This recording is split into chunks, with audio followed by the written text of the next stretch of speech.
Go live. Uh-oh. Yeah. We're live. We're here. We're live. We're doing it live. God damn it. Now we infect live oids. Sup dudes. Hello. We're here. It's the forge of the metal. That's me, by the way. In case you're confused. That's the intro. him. I'll be happy with that. Okay, goodbye, everybody. Okay, bye. Yeah, hello. We're here. We're talking about stuff again. This is crazy. Meme is also here. Hello, Meme. Hello. Hi. How are you? Hi. How are you I'm your good. on your morning and my evening? You know, it's good. It's good. I think I'm good. I think I'm good. That's my opinion of my state. Wow. Don't know if it's a fact, but I think I'm good. Okay. Yeah, we can work with that. That's fine. That's fine. Hmm. Well, just as always, just having some banter, letting people arrive, let people coom on the stream. That's Yeah. how Oh, this works. someone has brought in the trademark. Hey. Okay, there we go. Hey. There we go. We've TM. gotten that out of the way early. Nice. Meme is still drunk, Trademark. apparently. Oh, are you? I'm jealous. I wonder if that's turned into a meme because during the megaton rainfall streams I was just slowly losing my mind. Just Oh yeah, those were funny. yeah.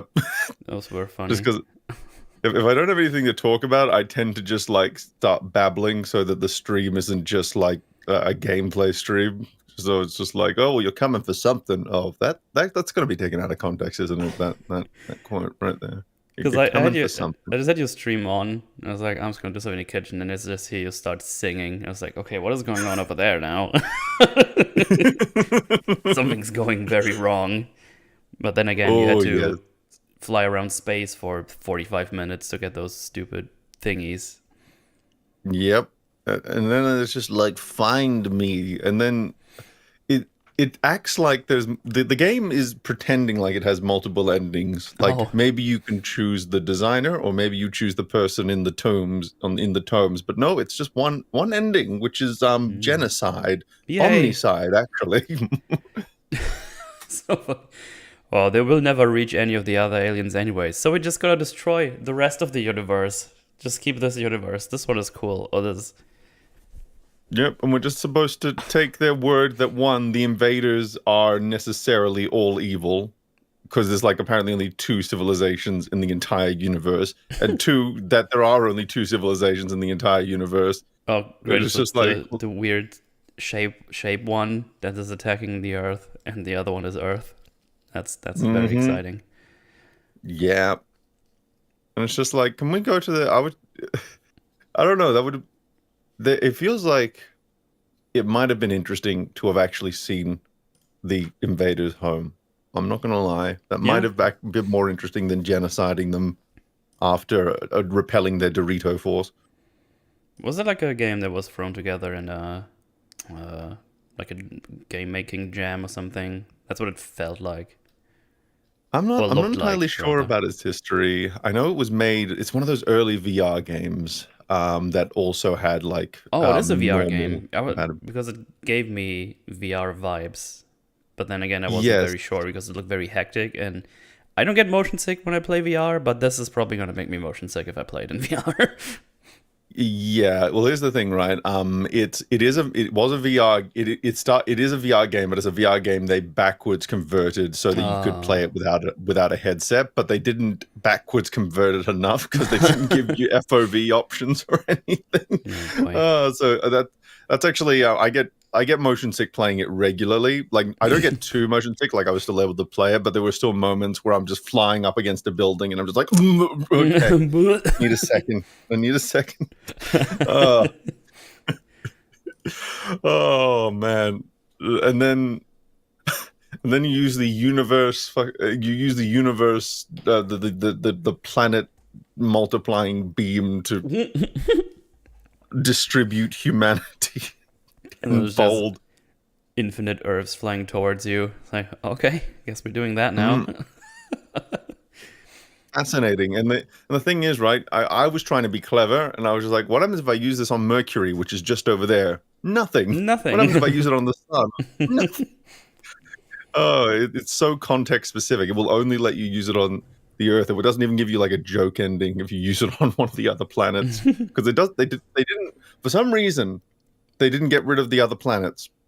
You know, I guess because, well, I guess there's an argument that can be made that all the other planets are essential for the equilibrium of Earth's orbit, but then you realize that we duplicated Earth about 40 billion times, so any arguments about equilibrium is just out the window as soon as you realize that. Doesn't mean there's like a million clones of everyone around now. It's like a rather shit way to distribute Earth towards the cosmos. Little bit. Put all the same people on all different places. It's like, okay. You know, does that mean that we duplicated Hitler's remains like 40 billion times? And so there's just a bunch of those floating around? You got to think about what you're duplicating down there. Yeah, that was a weird game to watch. Yeah. I think that's partially why I chose it, because I did complete it back in the day.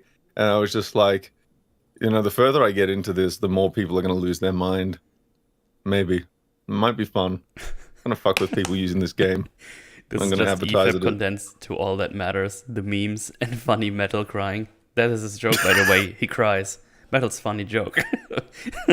Yeah. See, this is the real stream. Yeah. You know, this is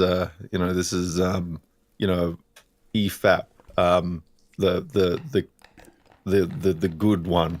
Acknowledge your chat, Mootle. You wrote that while I was reading something from chat. You got absolutely destroyed.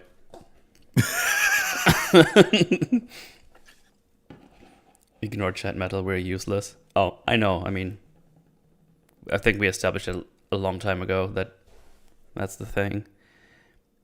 Metal stream us aren't canon. Hey, listen, man. You can just die. Hey, it's called the expanded universe for a reason. It's my own universe. Stop it. This is the better universe with blackjack and hookers and better Superman. Yeah. Because I've watched more good things on my show than on every other one. It's funny because if I have people on and it's like, hey, what do you want to watch? Oh, I want to watch this thing I really like. It's like, okay. Okay. We're gonna not suffer this time. We're gonna actually appreciate. We're gonna break down things that we appreciate rather than going, yeah. You know, the most positive thing we can say about this is purely conceptual. Like, this is the film I've invented in my head in relation to this really bad film. Oh, there's gotta be so many comparisons to the DC Superman, at least from me, because that's the only thing I know of. Yeah, goddamn, which is fair. Is it different? Ooh, yeah, this is what we call night and day. Oh yeah. It's yeah. It is stark. Say what? We have British Zack Snyder in this film as well.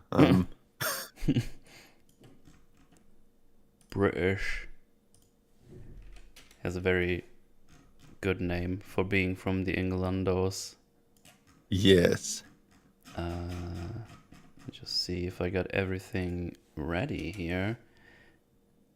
I don't normally.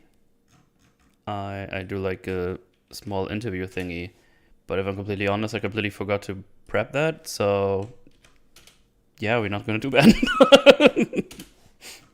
God damn it! I mean, I guess it mostly consists of the same questions because they're the most interesting.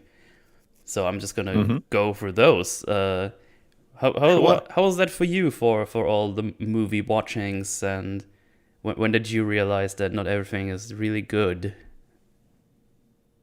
So could you restate the question? So we all come together all the time and watch the movies, and it's like, this is really bad. Yes. But for me, for example, I had like a click moment at some point where it's like, man, those things I watched back in the day, not all of them are actually really good. And now that Oh I watch yeah. most of the things are actually really bad. So was it Oh, always for you, or were you like me, a normie back in the day? It's like I go to look at funny pictures and the funny lights, and then I go home and forget about it immediately. I think it is an interesting question because I think that's something that has been. I'm not sure if there was just one moment where that happened. I think it's more that over time, Mm, as I guess my standards and my ability to analyze media got better, um, and I guess the more alternate takes I saw on stuff that I liked, as that I liked earlier in life. I guess it just eventually it clicked that a lot of the stuff that I liked probably has a lot of flaws with it. And I think it was something I had to I think it was something I it was more something that I had to gradually come to terms with, more than it was like this big like eureka moment. mm, It's, there's that very natural tendency, I think, to be defensive with movie that you have a lot of affection for, and I think untraining that, it's a balance. You don't want to have that inherent defensiveness, that irrational defensiveness about it, but you also don't want to just like accept criticism without double checking it yourself or without thinking about it yourself. So I think finding that balance between the two has been the journey for me. So I'd say I think that a lot of that happened while I've been watching EFAP. I think before I mm. became a regular guest. I think the Avatar thing, especially, Oh, we don't mention that. was it was a little helpful. Um, and I think just a lot of it is just maturity. It's just like um, just learning to learning to accept the criticism for stuff that you like, but also accepting that you don't have to hate it at the same time. I think is a very important distinction. Like you can still like something while still having it be incredibly flawed. It's just about thinking Mm, about why you like it and thinking about on what level do you like it. Like upon rewatch, do you only like it conceptually, or is there stuff in there you still genuinely like, even if a lot of it is not as good as you thought it was? So I no, think that's been my journey with that. it's funny that people are mentioning Dragon Ball Z in chat because I rewatched like the original Dragon Ball, Hmm. and I still like it, but I was watching, it's like, holy shit, this is shit. This is really bad. This is like actually bad. And then I found someone mentioning that the guy who made it, name just escaped me, but he's like, oh, I never had like an idea for it. I just wrote as it came to my mind, so I'm as surprised as the viewers were. It's like, oh, okay, that makes a lot of sense. Yeah. Or the readers back in the day, rather. Oh But yeah, yeah. I still like I think I watching just Dragon Ball. It's fun. It's fun. yeah. I think my equivalent of Dragon Ball might be Zoids, like the first two Zoids series, because I wasn't big into anime back in the day, but I did watch those too. And I still like a lot of what they try to do story wise. I like a fair few things they do structurally. I like I think the music still holds up pretty fucking well. Hmm. Um, Things that don't hold up well are the voice acting in the first one. It gets a little bit better as it goes along. I'm not sure if it's an issue of having, because I don't think that it was an issue of talent as much as it was dubbing direction. And it was one of those series that was censored for the English version as well. So there are some parts that are rendered fairly incoherent because of the dub. Um, so I think there's actually one episode that's just downright butchered, like you can't tell what's going on.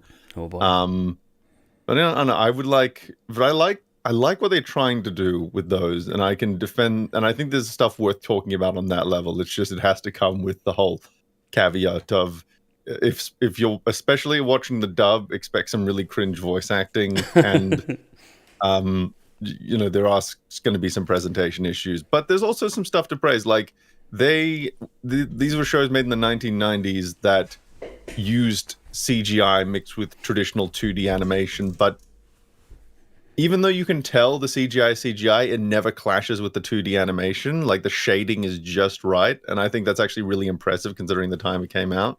So I think there's stuff to talk about there, and I think the premise of Zoids is really cool. Like they're on an alien world that's inhabited by these robots that you can pilot, and there's all this mythology and stuff. I think there's a lot of cool stuff in there. I just think there's also a lot of stuff that I wish Zoids was talked about more, man. I wish it was like up there with Dragon Ball. I think it's really cool as a premise, but that's they can't all be the same level of popularity, unfortunately.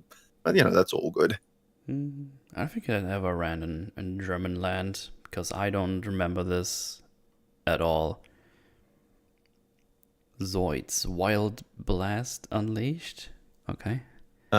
So the ones I watched were Zoid's Chaotic Century and Zoid New Century. There's a Switch game for this. Ooh. I could buy it for 30 euros. Oh my god. Zoids, Wild Blast Unleashed.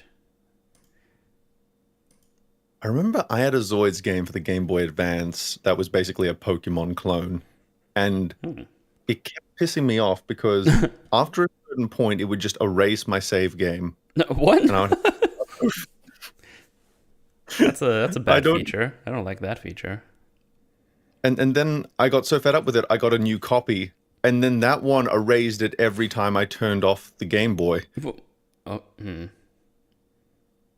There were some problems there. That is weird. That is very really weird, actually, yeah. Huh. Really flumby. But yeah, for me, the whole being more critical, I mean, at some point I met Mutely like almost 8 years ago now, and then I was formed by the long.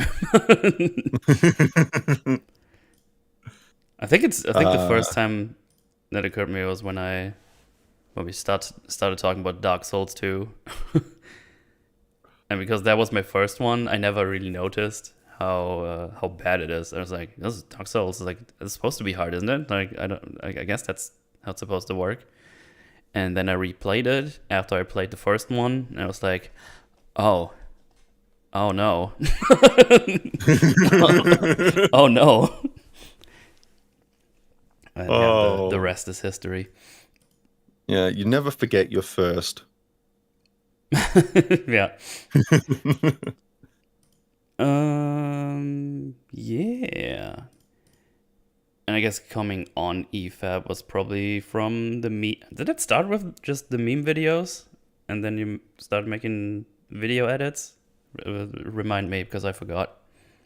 Yeah, so I started off, like, I think I've had one of the stranger journeys getting onto EFAP, because I was I started off as an EFAP memer, and I intended the meme repository channel as just a side gig to like a video essay channel. And then as fate would have it, with anything I do, of course when I'm shit posting and not taking it seriously at all, that's when I get the most success out of anything I'd ever done. Classic. So suddenly I had to backwards engineer this platform that I had only intended as just kind of like hey, I make cool memes for this one podcast into something a bit more substantial. So I did a lot of like memes for that. I including the first 4 minutes of the EFAP 100 meme.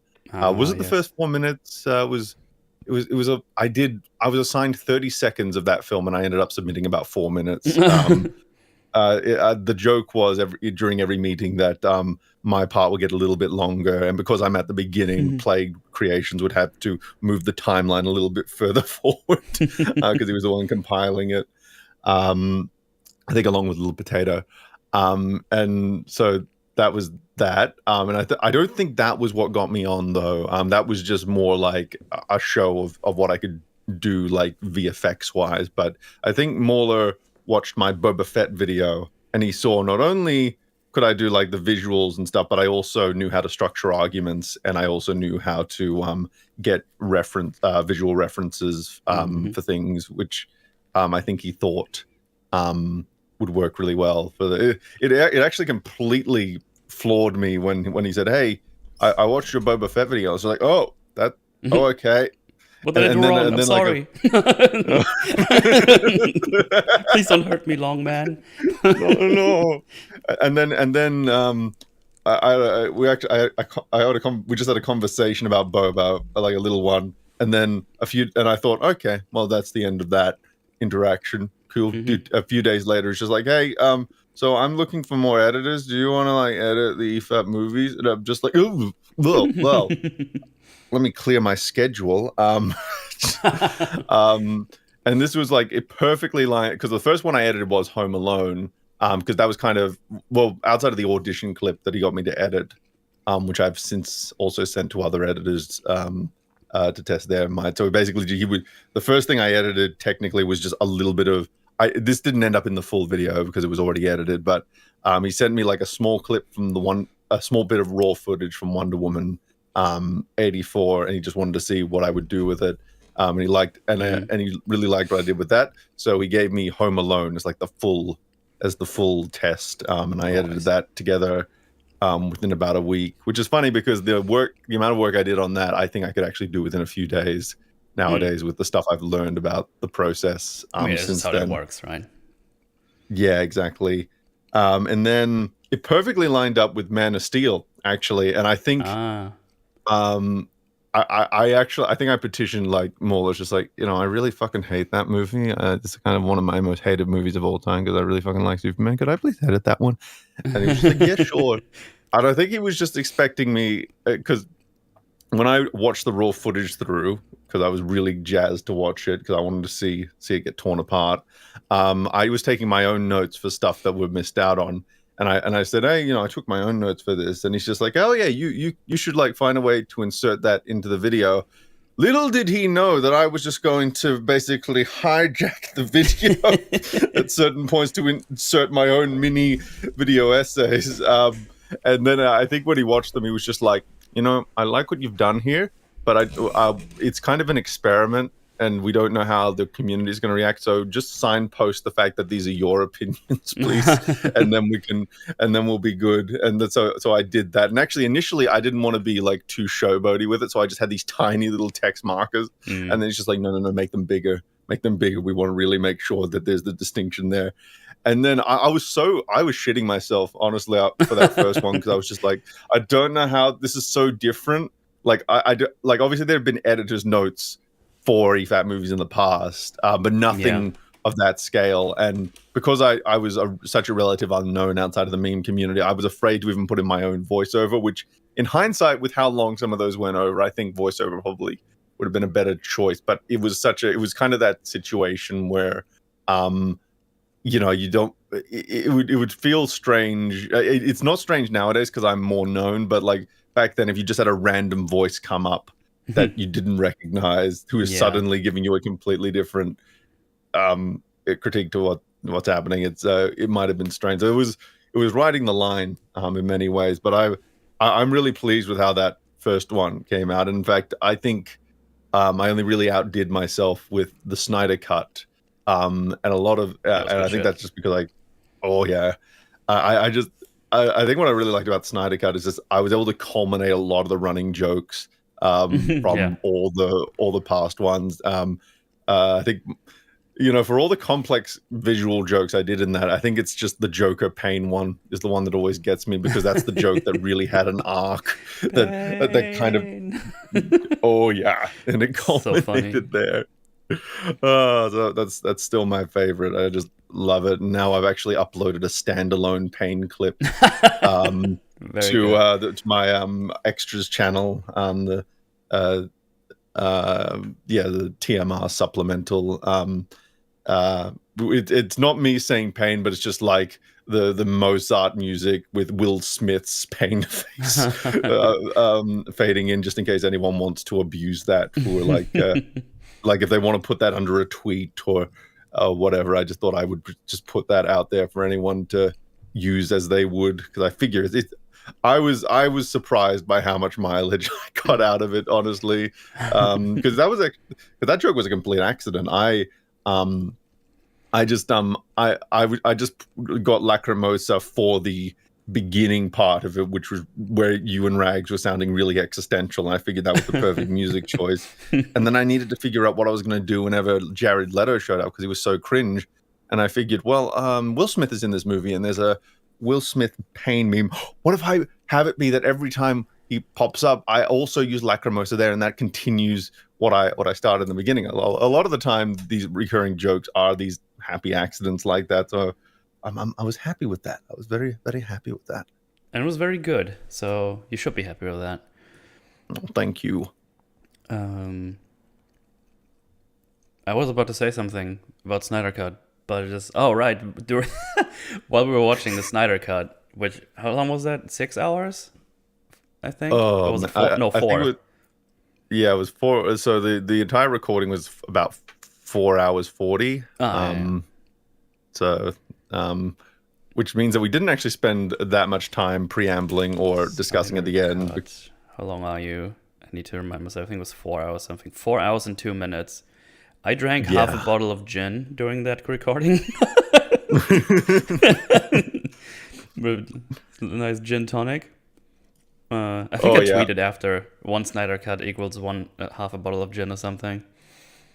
Oh yes. I actually, when I was showing Mehmet like the raw, not the raw footage, but just like the rough cuts as I was going along, towards the end, she was just going, "Oh God, Metal's so drunk," because I'd pointed out that this film had just caused you to just guzzle alcohol like nothing else. It's funny, I didn't feel drunk, but like the combination of having drinks and also getting so fucking bored during the movie at some point. Just like, just drink more, whatever. It's just like it makes it very easy to just want to escape. Yeah, that film, where however you can. It was quite the experience. I hope he ever does a movie that long again. Actually, with his track record for me right now, I hope he doesn't do a movie again. Because the one after that I saw was fucking Army of the Dead, and that was an abomination of content. I struggle to call it a movie, and that was oof. That was something. So I'm sorry to say that he's releasing a Star Wars knockoff. I think soonish, called Rebel Moon.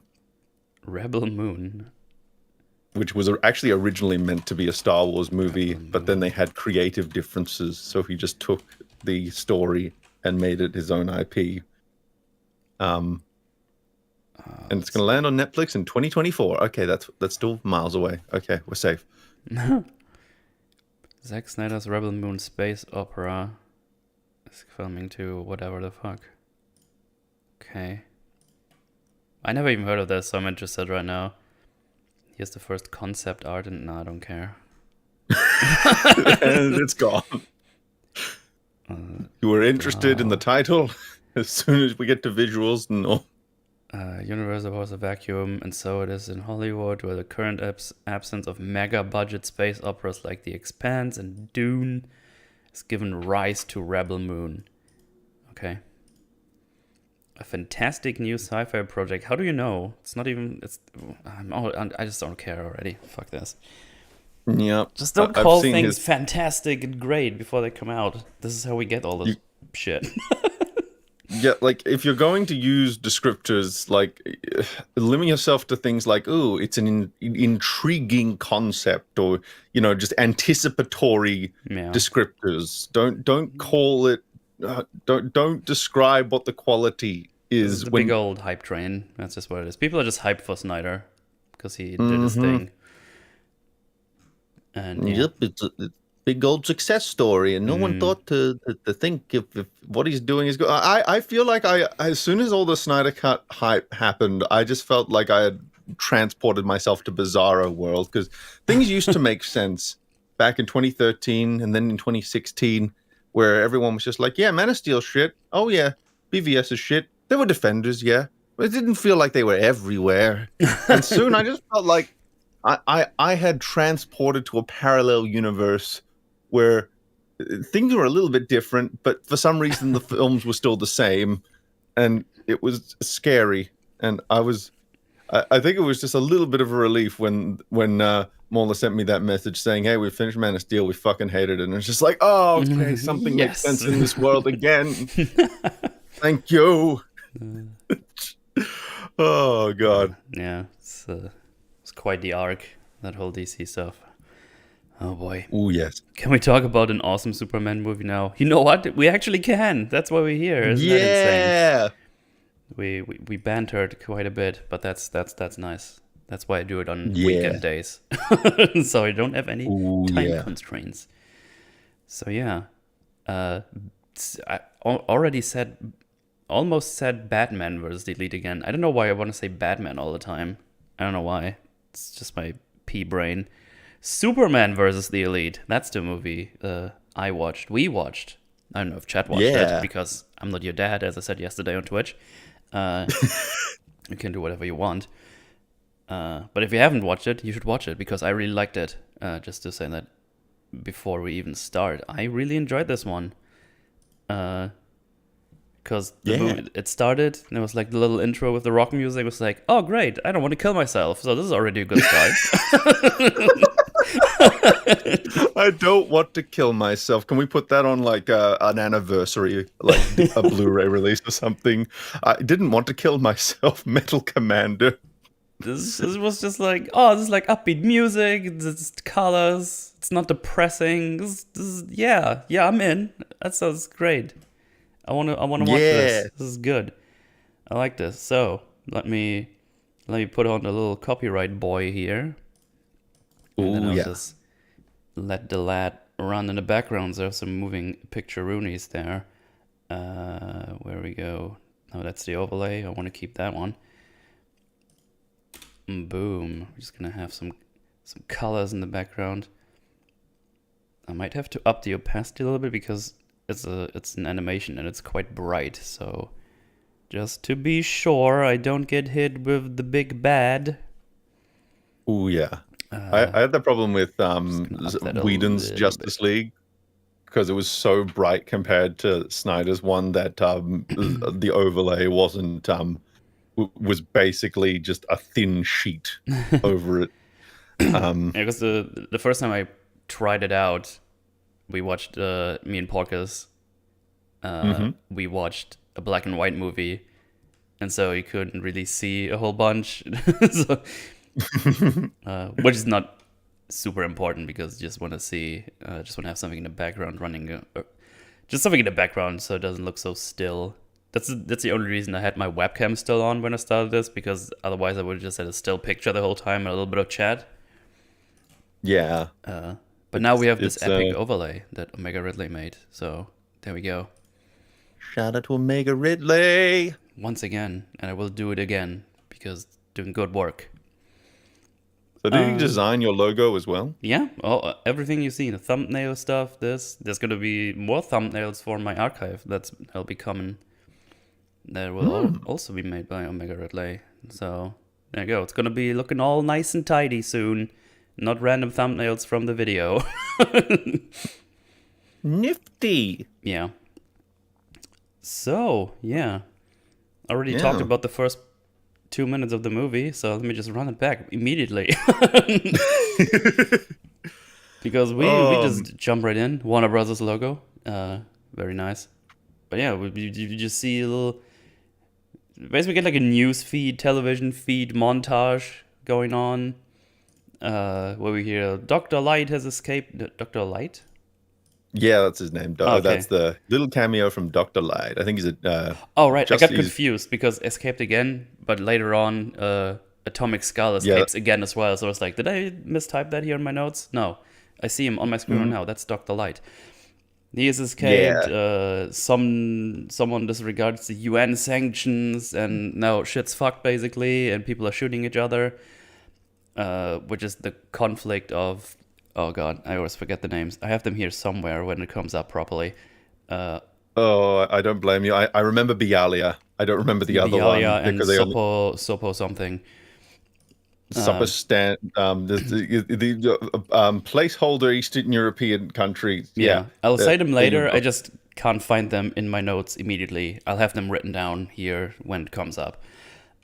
Some reporter guy at the telly is like, oh, not 3 strikes, people that have a felony should be expunged from society, is everything bad? And then we see the floaty screens, or like screens on something. They might be floating, we don't know yet. They don't, but that's what I thought. It's like, oh, he's just having floaty screens. Oh yeah, Superman was there in time to avert the terrorist attack. Which already an improvement on yeah. I think I already skipped ahead because we just get the long intro here. But when we see, oh no, wait, no, that was right. I'm just confusing myself. Yeah, Superman was there in time to avert the terrorist attack, and my first note for that is, wait a minute, he's not destroying the city, but actually containing it. Containing the damage. Actually, dare I say that he absorbed a lot of the explosion with his own body to stop it from hurting the people around him. That can't be right. Like, this must be a mistake. They must have. Why isn't he flying into buildings? What's going on? We'll be talking about it more because it gets very apparent that Superman in this version is very interested in not destroying everything. Very interested in not destroying everything. I've got a lot of notes about the fight scenes and like what they do to really. We'll get there. Then we. Oh yeah, go ahead. Sorry, didn't mean to interrupt. I was done. I was just okay. That was just my mumble at the end of a sentence. Yeah, then we see a dude turning off the monitors with a clap and just says, "Time to take your medicine, love." And now we get the intro. And immediately he's like, "Oh, what is he doing? He probably wants to get rid of all the evil stuff." That doesn't sound too bad, right? But he looks kind of sinister in this thing, so I don't actually know what's going on. But there's probably going to be a villain ? It's going to be a something. Definitely some kind of thing. You know, you don't get that kind of intro if you're a good guy unless it's a bait and switch. Yeah. By the way, I love how these are all like this intro is all like old Superman cartoons from like the 40s to the 70s. It's great. That's what I was thinking. It's like, oh man, this is great. This is like little rock music. This is good stuff. Oh yeah. Actually, let me show the intro. Like not all the way, but at least a little bit without the overlay because it's just nice and stylized. I like it a bit. There you go. It just looks like this. Let's say based on the comics. Blah blah blah. And put that back on there so I don't get flamed. But yeah, it's quite you also nice see that you see that it's I think I can mention this because it's mentioned in the intro right there actually, based on the DC comic story. What's so funny about Truth, Justice, and the American Way, which is the title of the story. They understandably compressed it a little bit for the adaptation, but funnily enough, that's the only thing they compressed for the adaptation because that is literally, you can see it on screen. It is one issue of a comic that they are adapting into a full-length film, which means that unlike most adaptations, this is actually something that expands on the original source material, that takes those themes and those character moments from the original and then does even more with them. And I think the results are pretty good. I like it. Yeah. I like it. Absolutely. 100%. Oh, that was the wrong one. And there we go. Right. Got this little intro. Right. DC Comics. Yes, Detective Comics. That's a weird one. Yeah, we start with something like that looks very different from what we've seen before. But we figure out Superman has his own cartoons and ads and stuff in this universe. So he's already we know, oh man, he seems to be pretty popular and beloved by people because he's doing like these things. Yes, and he's very well established. Some might say to the point of being a cliche. Yeah. Right out of the gate. Like this is like the perception of Superman at this point in time in this universe is represented in this cartoon. Funny that. Just gonna leave that there. Yeah. Crime doesn't pay, and then he winks like diddly Superman, and then we just get to Lois, and it's like, oh, didn't know that the S stands for silly. Already. Oh, they're having banter. They're talking to each other. This is great. Oh yeah. I think one of my notes from last night's viewing was banter between Lois and Clark is wonderful. Just they actually talk like a couple, Yeah. and and it's not even like in a cheesy way. It's like these are two kind of opposed but also very complementing personalities, and you can Mm-hmm. tell why they're together just through this opening dialogue. It's great. They are adorable in this Yeah, I film. like them. I like them having as a couple and just talking to each other. It's pretty fun. Because what Oh does he yeah. say? Lois tells Clark, yeah, that he needs to protect his S because the world is always watching Superman. And when Oh yeah. when she asks him if he has any creative input in those things, he just says, "Did I mention the proceeds all go to charity?" Yeah. It's just a fun. We have an ironclad contract. Yeah, it's just fun little banter. It's just really nice. Oh yeah, I love it sets the right it sets the right tone. It does a lot within a very small space of time Yeah. for these two. It establishes, what that they know. Well, it establishes, of course, off the bat that Lois knows at this point, and that I think they're married at this point. By um, actually, do they confirm if they're married in this universe at this point or not, or am I I just don't know. speculating? They at least live together, so they're definitely have been a Yes. couple for a while. I don't think they mentioned Yeah. they're married. I haven't checked for any rings on their fingers, so I don't know. Okay. Yeah. Well, they're at least living together, so they're very, very close at this point. Yeah, they are. It's a very, it's a, and I just love that, because you got to, the natural question that would come up here is, why would Superman give away his likeness like for a cartoon? And then they immediately answer the question of, well, it's for charity. For Like, charity, so yeah. It's yeah, like, oh and man, he doesn't mind being portrayed as like a goofy uh, caricature almost, just to help yeah. people, even if he's not fighting any baddies and stuff. It's And like, he clarifies that the producer told him it would be inspirational, which is very important to him. mm-hmm. Because he, as is running theme through this film, he doesn't just want to punch bad guys. He wants to help people be their best selves. And whether that is through example or through something intended for children that could help them later in life, Yep. you know, he's just going. He's just going as he he's looking for whatever way he can help, whether it's in the biggest or the smallest ways. Yeah, absolutely. Like in 3 minutes in, 3:30, we already know Yeah. what Superman is about, what he's standing for. He has morals, which will just be reinforced throughout the movie very heavily. Like he's not straying Oh from yeah. those morals, which is kind of the point of the whole movie. Exactly. And yeah, it's just a nice little setup. Tells us a lot of things, and I really enjoyed it.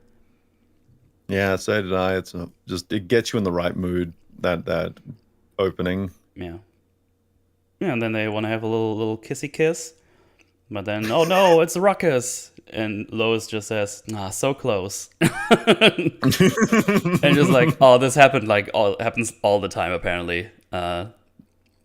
It's just They're like, used to this. They are very much used to this. another day in Metropolis, someone's turned to ashes. Great. Yeah. But, and I think this is actually a very important frame, because he goes in to capture the guy, Mm-hmm. and I'm just gonna wait for the frame to appear, and he's like very upset, shaken by what just happened. He just lost a life that he couldn't save, and when you Yeah. just look at his face, it's like, oh shit, he didn't like that. Like, Nope. just look at him, looking at his hands. Like, this fucking guy just went to dust in my hands. There's nothing I could do about it. And you got to imagine he's probably lost a lot of people at this point. So that shows that he is. Mm-hmm. It doesn't matter if this is the first life he's lost or the 100th. It's always the same. Like he cares about people, Precisely. generally, and anytime he loses anyone, it's always a devastating loss, and that just shows just the deep care he has for people. Mm-hmm. on this little planet we call Earth. Yeah, and it's already just such a different tone we're going for. Oh yeah. It's just nice. Like I saw this, like, oh man, he like cares. He's just like, oh, guess that happened, and probably this might have happened before because we learned in a little bit that the atomic skull has escaped again. So Yeah. he's been captured and freed himself multiple times by now. But yeah, and this is the atomic skull that appears. yes, Which will it's like Flamey Skeletor. There he is. Fuck you, Superman! I'm gonna put these people, gonna turn these people to dust, Superman. Oh my goodness! Oh, I think they chose a good villain for this part because it's a villain that Clark would have a very well, as we're gonna see, it's a villain that he would have a very hard time. Like, I don't think it would be hard to throw him into space because of how his powers work and how they can affect Superman, and we do see him struggling with him. But at the same, right now we're already seeing, as this fight scene goes along, we're already seeing the mechanics of why, we asked the question, like in Man of Steel, why doesn't he just try to get him out of the city? Because in Man of Steel, it's clear he's not even trying to do it. While with this, as we're going to see, he's actually going to try really hard to avoid additional losses of life, and a lot of the collateral damage, for what collateral damage there is directly attributable to the skull rather than his negligence in the fight. Because the atomic skull, his abilities are not just to touch people and turn them to dust, but he can also send out beams, and these beams also hurt Clark. So there's a lot of and he's a tough cookie to wrangle, to say the least. But I think if we continue on, I can show some individual examples. Absolutely, as we go. Because the first thing that happens, I'm pretty sure, Superman gets him onto the rooftops of the skyscrapers, I think. Yes. Unfortunately, I was so busy writing down what was happening, I didn't put any timestamps, so that's on me. So we're just gonna move along. Yeah, Superman goes in, he punches him, and gets him up immediately. Also, important distinction that is happening here. He crashes him not through the building. He crashes him onto the building. He's not going through the building with the enemy. And he kind of just scrapes him up. And then we go to the rooftop immediately. So there's no civilians up there, and they can fight in peace, if you will. Yeah, exactly. Like, what I really... And you notice this throughout the film. There is exactly one moment where Superman goes through buildings, and that's when Atomic Skull later in the film sucker punches him, basically. Yeah, other than that, he has enough... Yeah. And he has enough control of his powers that he can stop as soon as he hits the building and then redivert. That is very important. When people go like, oh, well, it was his first day in Man of Steel, it's just like, this is implying that buildings are made of tapioca and that even touching them is going to call it... Like, because the more I think about those fight scenes in Man of Steel, the more ridiculous they are. Like, he's thrown through 5 buildings by Zod and all the buildings fall down. Like, Zack Snyder seems to think that buildings are made out of, like, cardboard, when really, even if you're super strong and you can crush it if you exert enough force, you can also make the choice to exert minimal force to avoid destroying them, right? And as we're actually seeing here on screen, like, one, he's bouncing off the buildings, he's not going through them, and two, the reason he's struggling to get him out of the city is because Skull's powers are very hard to wrangle with, despite especially impressive, because he doesn't actually have the ability to fly, unlike Superman. But just touching him is really, that's leaving you vulnerable to a lot. So you've got to really think strategically in order to fight this guy. And we also get some dialogue, just as a quick aside. Oh yeah, oh look, Superman catches the thing to avoid it falling, and then he uses it as a little weapon, and he knocks him. And the thing is, we got to remember Superman has supervision and stuff, so wherever he knocks him, we always see that there's not really civilians in that path, so that we can assume that ahead of time he used his various vision powers to make sure that he was knocking him somewhere safe.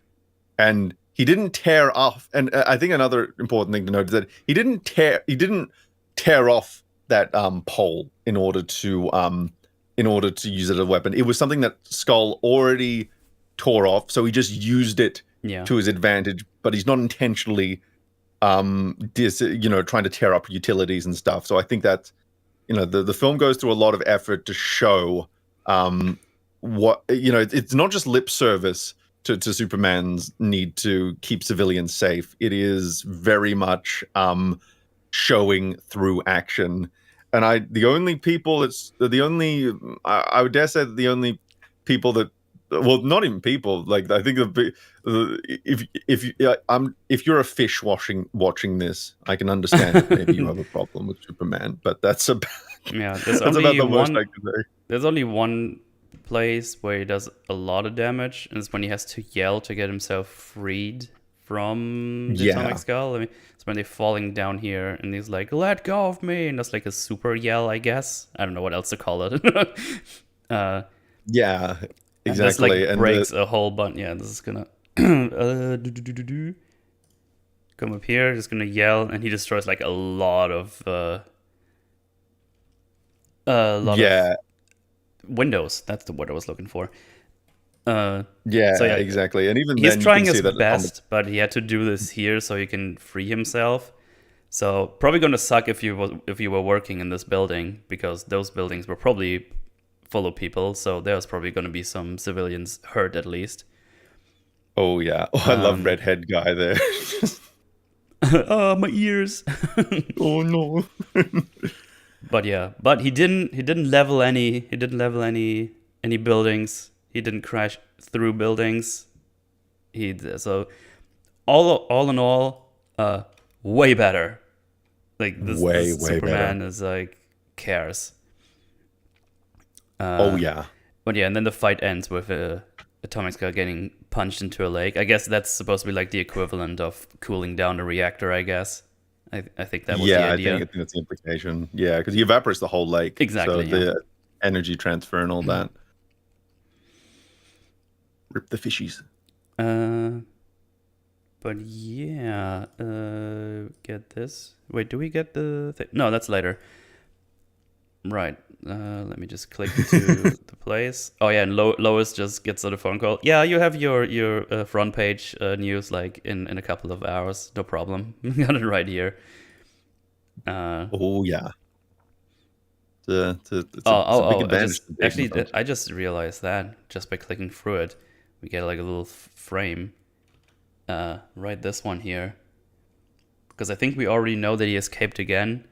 I think what they're trying to say here is that Superman is thinking about killing him here for a second, because this is probably like the second, third time that it's going on. Like he's clenching his fists, like, I should probably end this, but I'm not above the law, so I'm not gonna do it. And he's putting him back in his containment cell. Yeah, it's a nice humanizing moment showing that Superman, it's not that Superman is incapable of these. It's not that he doesn't possess these impulses that we all possess. Like these very, I think we've all been, we see something horrific on the news and we've always been like really angry at them and just like, oh, they need to be like given the chair or whatever. But what this is showing is Superman gets that, but every time he has that impulse, he knows where to put it. He knows his place, and he knows that he's not above. He is no more responsible for. He is not judge, jury, and executioner. He is, from his point of view, he's just a guy helping out where he can, and his powers just mean that his help is going to make waves more than the regular citizen. But at the end of the day, he just sees himself as a citizen who is just trying his best to help out as best he can. I think that's very important. Exactly. But yeah, then he sees it just lying there. He's like, nah, that's not me. I'm not going to do that. And he just carries him away. We just get Lois calling. Wait, what's the newspapers called again in Metropolis? The Daily Planet. Daily Planet, exactly. Yeah.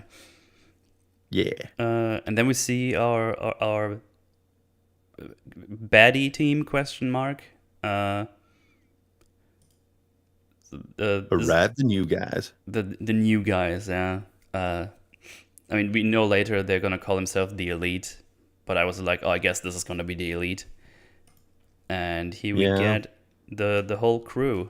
It's gonna show the fine folk in chat, except Head. He's covered by Chester's hand, so fuck him, I guess. But yeah, we got. I mean, they're gonna introduce him later. I'm just gonna do it now because it's just easier to talk about them. We got the big tanky guy. He's called Coldcaster. Mm-hmm. We got Manchester Black in the front here. Ooh, we got Menagerie, the snake lady back there. And we got Hat, which, to be honest, I only knew he was called Hat because I had the subtitles on, because the way they introduced him, it just sounds like he's calling him the Hat guy. But then I saw that Hat was capitalized. Like, oh, his name is the Hat. Gotcha. Yeah. Because I got really confused. I was like, wait, is he... Why did he all say the names, but he just called him Hat Guy? That's weird. And then I saw the capitalization. It's like, oh, he's called the Hat. Okay, I get it. So yeah. And without going into their characters, I think you've got a good mixture of powers here. You've got like two kind of metahuman guys with different, like one's more physical, one's like very like mind-based powers. Mm-hmm. One is like a biological freak, and the other guy uses magic. So I think you've got a good like combination of abilities here that makes for an interesting team dynamic. Because I didn't know their names when this happened. I called them England Man, Snake Woman, Wizard Homie, and Half Blind Muscle Man. Did you add the word horny onto Snake Lady after a while? In my mind, yeah. I called her horny in some things because she's just horny all the time. At least for Superman. Oh, yeah. Other. Yeah. Other. There's like a really great line later on that I really liked when they're in their little spaceship. When we get there, I'm not gonna spoil it because I think it's really funny in context. But I scrolled way past the notes. Oh shit, where was I? I did it wrong. I'm sorry, chat. Can you forgive me? Probably not. They hate me. It's my chat after all. But yeah, they basically just want to talk to Superman. I think is their intention, and he just says, "Oh, you guys just gonna stay put. I'm gonna get the big guy." And then it looks like the Snake Woman is killing a dog, I think. Yeah, the dog, because it's those construction workers there, and then yeah, I think the dog annoys her, so she just throws the snakes at it. And in hindsight, I find kind of weird choice to show us that. Yeah, that's one of the things where I'm like, I would have cut that, honestly. Yeah. Because I was always thinking back to that, I was like, but she killed a dog. Like, she's clearly evil. The dog didn't do anything. But then they're gonna go like, oh, we just want to help out, but on our own terms and stuff. But then why kill the random dog that's just barking? I was like, I don't know. Yeah, because like we got to remember. Yeah, because like without getting too much into it, like a lot of their motivation is to gain the good graces of the public. So why I don't understand why that was a choice they made, because isn't a story going to come out that's just like, hey, I know that woman, she ate my dog. She ate my dog. That would be funny though. I would like that. Yeah, that would be very, very Everyone's funny. Just gonna like, yeah, the Elite. That one guy's like, she ate my dog. or maybe like maybe he goes like, oh, well, you know, she did eat my dog, but they do seem okay otherwise, I guess. Like, you know, I guess it's not a big deal if she ate my dog. Maybe my dog was evil. I don't know. Maybe. And then dog evil. They cause global dog. And then we get to probably the coolest scene I found that happened, which I found cool and also made me laugh very, very hard because all I had in mind was Snyder's Superman, or DC's Superman rather. Because what's happening here? What is Superman doing at the United Nations? Superman has to explain himself for the property damage that has just occurred. And I almost fell out of my chair. It's like, really? We're doing this? This is fucking awesome. Yeah. Remember, this came out, I think, about 2 years before Man of Steel, and somehow this feels like a response to that film. It's insane. I was like, really? I didn't expect anything like this, like, at all. And it's like, oh, he's probably gonna do like a press conference or whatever. He's doing like goofy stuff. And it's like, oh, how do you explain all this millions of property damage? It was like, huh? And the professor guy, I don't even know if we ever get a name for him. I think he always just calls him Professor, I think. I just have him in my notes as Superman advocate. Yeah. Because, he explains it for property damage, and also why he didn't end the Skull's career right there. Because he's a repeat offender. Basically, kind of implying he should have killed him, or at least, I don't know, rip up his eyes or something. I don't know. Yeah, so I think it's something like, was this, you had the power to end the Atomic Skull's criminal career right there. Why didn't you? And then he clarifies that he's acting as devil's advocate because he's got a Superman watch on. Yeah, it's like big fan. Big fan. Just I gotta do my job, but big fan. Call me. Then we see his son is like, oh, it's embarrassing, and then Lois just says, oh, he's doing better than most other people. But yeah, Superman says that he's not judge or jury, and it is not his decision who to kill or not, and that he not stands above the law. And he also believes that at its core people are good, the grace of mankind is anywhere, the potential for good is limitless. So I wish I had like a smoother thing here, but you might want to have a look at chat. I want to just remind people of something that we've seen in the past on coverages that we did. So yeah, you might want to turn up your volume as well. Turn it up. Do. Party. Oh my god, my stream is so behind.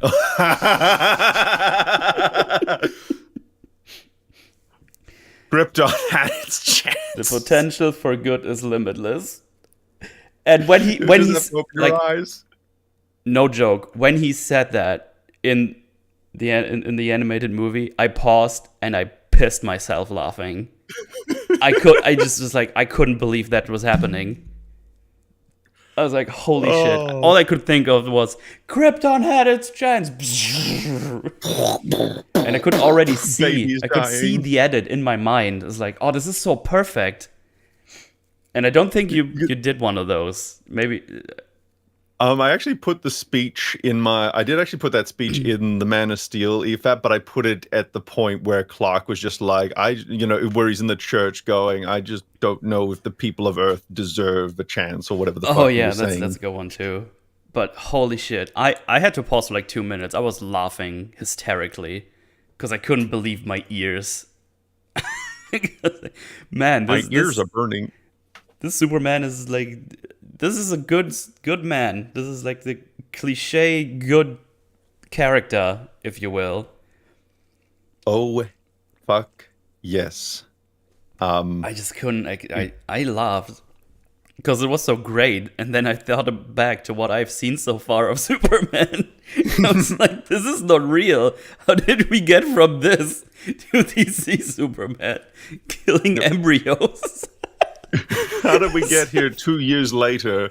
Let's look at this quote like word for word. I believe people at their core are good. The grace of mankind is everywhere. You just have to open your eyes. I believe people have a limitless potential for good, and my role is to help them reach that potential. And then he's interrupted. Yeah. But it's good shit. It's good shit. You establish his character and establish his theme like really, really quickly and really effectively. It's more of this. It's fantastic. And yeah, I just couldn't believe it. It's like, man, he's being called to action because he had all this property damage happening, and then he just says, "Oh yeah, I have these ideals, by the way." Man, it's great. It's great. It's great stuff. I can already hear the people. But Meta, this Superman has been doing this for a while. Man of Steel was like his first day. It was his first day. That's why he chose to. That's because that's a default. That's the default for everyone on their first day. Is you start off wanting to, being happy, killing embryos and smashing into buildings, and eventually you learn that's wrong, right? There's not like an inherent morality thing. Or I don't need to be like a veteran superhero to realize, oh, I want to protect these people around me. Probably want to get them out of the city somehow. Oh, wait, I have unlimited power. I could just drag them all out of here in like 2 minutes. Seconds. I don't even know why I said minutes. You can move like Mach 5. At least you can in this one. But it's, yeah. And this is the thing, right? Like in Man of Steel, it's not like we see him learning lessons it's not like we see him we're not seeing him do things that the film is framing as mistakes and then trying to learn from that. Like we're not seeing him like say, because this is the first time he got into a fight, he accidentally punches someone in a direction that he wasn't anticipating, and then he has to learn how to anticipate where people are going to fly. We just see him throwing people into buildings and all of that without really being like a cause and effect for lesson learning. So I don't think the film is aware of it, of the whole first day thing, or if it is, it's showing it incredibly poorly. But Meme, last week you were destroying cities in that game on your literal first day. And yes, and that was on purpose. I was like, I can level the city with this. Yeah. Just like, oops. So like, oops, my finger slipped. Whoops, my finger slipped. Whoops, my finger slipped. But yeah, it's just, because I've never seen this in any superhero movie like this, where you just literally have to talk in front of the United Nations. Because we had that, we kind of had that was it in Civil War, where they talked to the one guy? I haven't seen those movies as many times as the other ones, so I struggle with the names. Civil War, there's but I think they only have Ross confronts them a little bit with the footage. Yeah, they have like a little private meeting. But here Superman is just brought in front of everyone. It's like, you go talk to them. You broke the things. I was like, oh man, okay, that's pretty cool. I like that a lot. But yeah, two people from the United Nations start arguing how they don't respect the treaties and stuff. And they just start yelling at each other. And then the professor says, "Endless potential for good, eh?" And then Superman just says, "Good isn't perfect, Professor." And then I love that line so much. Because he acknowledges that it's like a crazy goal to have, that everyone is going to be good. But he's doing his best. He's doing his best. Yeah, exactly. Like he says at the beginning, he believes people at their core are good. But that doesn't mean all the shit that's laid on top of that is going to be reflective of what's underneath. That just means that, people can get corrupted. Like, I think the idea, which I think is a very noble one, and it's one that I kind of try to believe in, and that is to say, no one really wants to be the bad guy, right?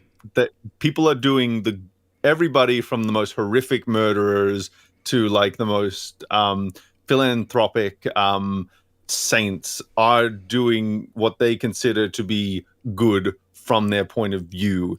The issue is that what they might consider good is not going to be the good that is beneficial for everyone around them, or it's not going to be a version of good that anyone in their right mind could agree with. So that's where you need people like you need law enforcement. You need people like Superman to step in and show them a better way and show them, why. It's very much it's about Superman in this very much believes in restorative justice, if you will, and it's very fitting for his character, I think. Yeah, and it's important for this movie to establish that pretty early on, because this is going to be the main thing we're going to be exploring here, with the elite coming in a little bit here. Because they're going to do their stuff, but they want to do their stuff on very different terms. We even get some rules at the end of the movie that Chester here is going to tell us about. But yeah, Superman leaves and he's going to the conflict zone.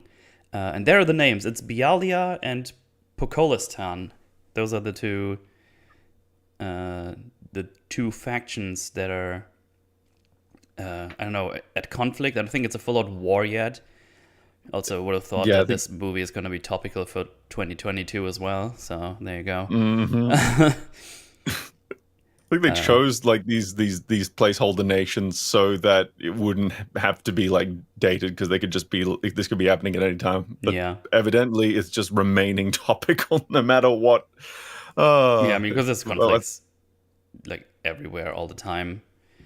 Oh yeah. But obviously, this current one being the biggest and the closest to me yet, so that was concerning for a little bit. As soon as they mentioned UN sanctions in the first like 5 seconds of the film, I was just like, oh, we're hello. Yeah. This year. Absolutely. But yeah, the little news thing basically just says in conflict, diplomatic solutions aren't feasible anymore. And both factions have access to great technology, and weapons of mass destruction could come to play. Oh yeah. Yeah, it's like we already established those two are quite powerful. I think they want like a certain thing that has to be destroyed or something. I don't know. I'm not quite sure. It's just important to know that these guys are in conflict and they have like big weapons. And now we see the big, I don't know, scorpion-like thingy with lasers on top of it. It's from their, I think it's like bioweapons. Bioweapons. Yeah, it's so this is a biological thing. Yeah, it's from Pokolistan, and they use bioweapons, and apparently they created like a big scorpion like this that has powerful lasers. And yeah, we see that the elite people are actually here now. We see Coldcaster shooting the thing quite a bit. But yeah, they fight it. They cut it in half, as we can see right here. Wait, too early. So Menagerie is just shooting her snake thingies at the thing, all the way to the middle, and they just eat their way through it and cut it in half. It's like, okay, our work here is done, kinda, and they fuck off. But oh no! They just duplicate because you just get more legs, and then we have two of them now. It's like, no. So you got to find a. This is the one thing better we way. didn't want to happen. We thought. And what we noticed. Yeah, go ahead. And what we notice, and Superman's going to mention this later, is that with the elite present, suddenly the collateral damage is going up. Yep. And that's and unlike in Man of Steel, where Zack Snyder was just like, "Can we just have more explosions? Can we have more doom and gloom?" That's perfect Zack Snyder impersonation. Don't look it up. These guys, this is very much an intentional choice, and one that the film calls attention to. But we're going to get to that when we get to that. So just give them. We see Superman attacking the thing. But he's not really dealing any damage. Just like, oh man, these things must be like powerful as shit. Because he's punching them, he's knocking them around a little bit, uses his laser on the other one. He tanks the shots, obviously, because he's Superman. But the lasers aren't really doing anything.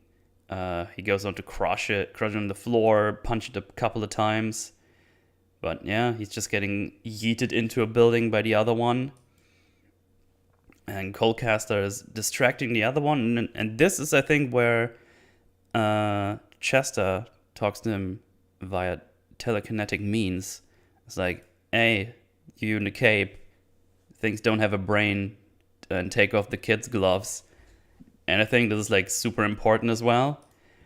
Because right after that, he scans the things properly. It's like, oh, this is just all mechanical. And as soon as he notices that, he just goes ahead, freezes the whole thing, shatters it into pieces, and makes it look very easy. And I found that really interesting because he thought these things might be alive, like actual creatures that have a brain and everything. So I think they're basically saying he was pulling his punches because he didn't want to kill the thing, because he doesn't want to kill creatures and humans and whatnot. But as soon as he realized, oh, it's just a machine, I'm just gonna fucking annihilate it right now, no problem. It shows such a dedication to to character consistency, because often there's that like, this isn't just a Man of Steel problem, this is a more general problem where the action scenes and the dialogue scenes are in two separate universes from each other.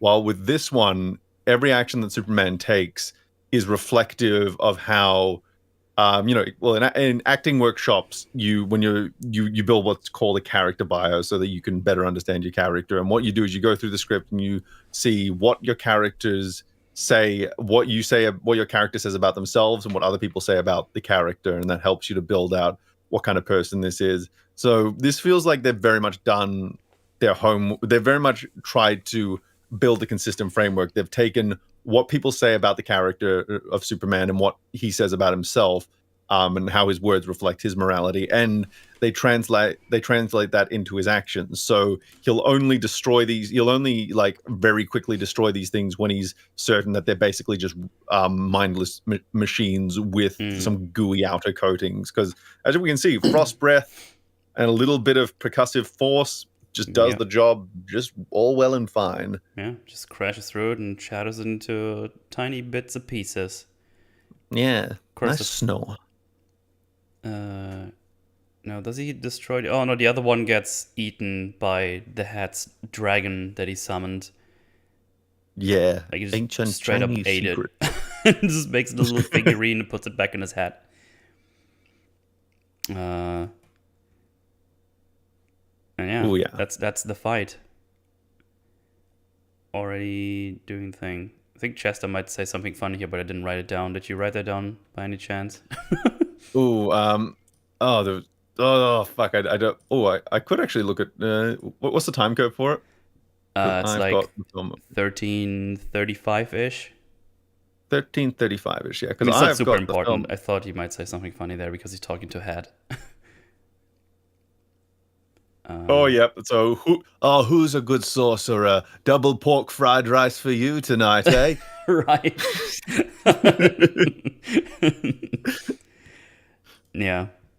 And yeah, then we get a little confrontation, but not confrontation, like a face-to-face between the Elite and Superman. Oh no. Look at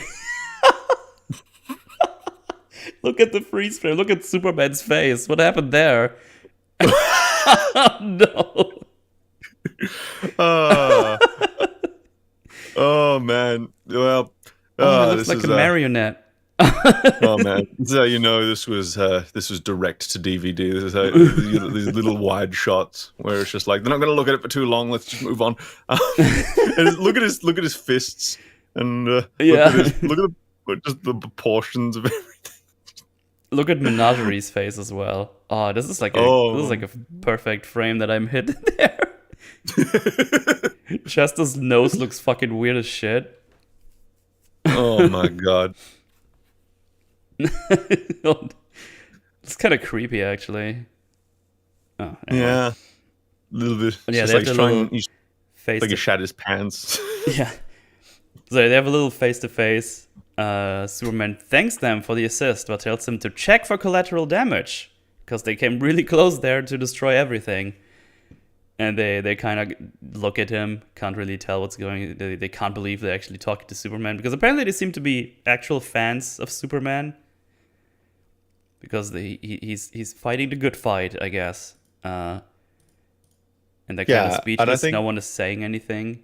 And then I think you get there's a bit of an intimidation factor there, because it's the first time they're seeing them. Seeing him in the flesh. It's just like, oh, you're really tall. Exactly, this was what they're getting through. Then Chester said, well, before anyone embarrasses themselves, he just teleports them away. It was pretty funny. Oh, yeah. Yeah, just get little seeds here and there. It's like, oh, they're doing good work apparently, but they like, oh yeah, I could just look at all the destruction in the background. Oh, It's definitely they definitely did some things with the big dragon and stuff.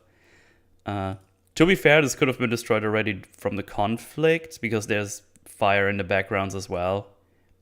Yeah, so it's So I don't know how fair that picture I was showing actually is for what I was trying to say. But you can see it later on that they get pretty close to the buildings, crushing. Yeah, they don't give a fuck. They crushing the scorpion guy in half and then just crash into the building. But yeah, they flee off, and I think we just get to the Daily Planet next on. Yeah, Daily Planet. And it was also a really funny interaction between Lois and Clark. It's like Clark gets the big scoop because he's Superman, and I think Lois says, "Oh, can I have that big scoop?" And Clark says, "Oh, only if you can write 5,000 words in a second, then yeah."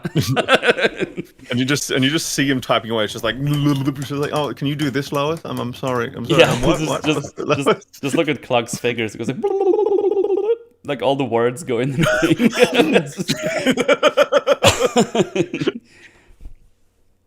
But yeah, the banter between those two is gold. I really like that. I could listen to them talk to each other. It's like so natural, just like normal people. I love it. Yeah. George Newbern is my Superman, by the way. He started off taking over Tim Daly for Justice League, and like he's just owned the role for me. And this movie solidifies him as Superman. I mean, he's kind of like how Kevin Conroy is my Batman. I like that. I like that frame as well. After he clicked send, Lois like, "Oh, you bastard!"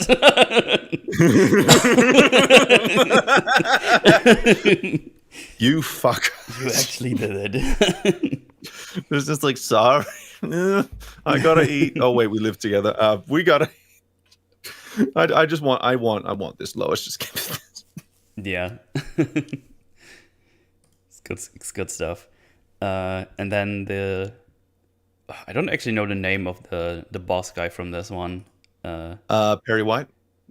Might be. I legit have no clue. I never heard it before. So I'm just going with you tell me. Whatever you tell me. White Lawrence Fishburne, basically. Oh, okay. Because he's like, "Oh, this is a great story. You can book a flight to wherever you want to. And take Lois with you if she still likes you after this," or something. He says like. And then Lois just turns to it. She's like, enjoy your cold showers, Smallville. Yeah. Clark also acknowledges that something is off about them after he met them once. It's like he's like getting the little tingles. It's like, I don't know about these. They seem to be all right, but I don't know. It's like they seem well intentioned. Just something's off. Something's a little off. Yeah. Also, for some reason, Jimmy Olsen in this looks like a woman. I don't know if anyone else gets that impression. I don't know. Not right really. There he is. Right. Then Lois gets the info that a lady claims she knows everything about the 4 new heroes. And they do fly. Oh, sorry, nice little voice crack there. Very nice. And they fly. And I called it via Superman Express. Oh, yeah. And I just want to point out just another nice little detail. Look what she's wearing while they're flying through all these heights because it's very cold. She's wearing winter clothes and gloves. I couldn't believe my eyes. She's like, yeah. Because it's cold as shit. Of course she would wear this. Yeah, this is just what you wear when you're flying very high. Where the nice hot earth isn't heating you up. And he doesn't seem to fly like Mach 2 and break all her bones by doing this. They're just flying at a leisurely pace that makes sense for Lois to be able to actually survive the flight. It's a nice scenic view and everything, and there's a Yeah, and I think it's worth pointing out, of course, that there's so much trust with Clark being able to fly her this high. Of course, that's normal here, but with their relationship here, I think this is the most justified I've seen this level of calm Yeah. for Superman flying someone. It's really great. It's good, Schleems. This is a nice little detail that immediately popped in. It's like, oh shit, good stuff.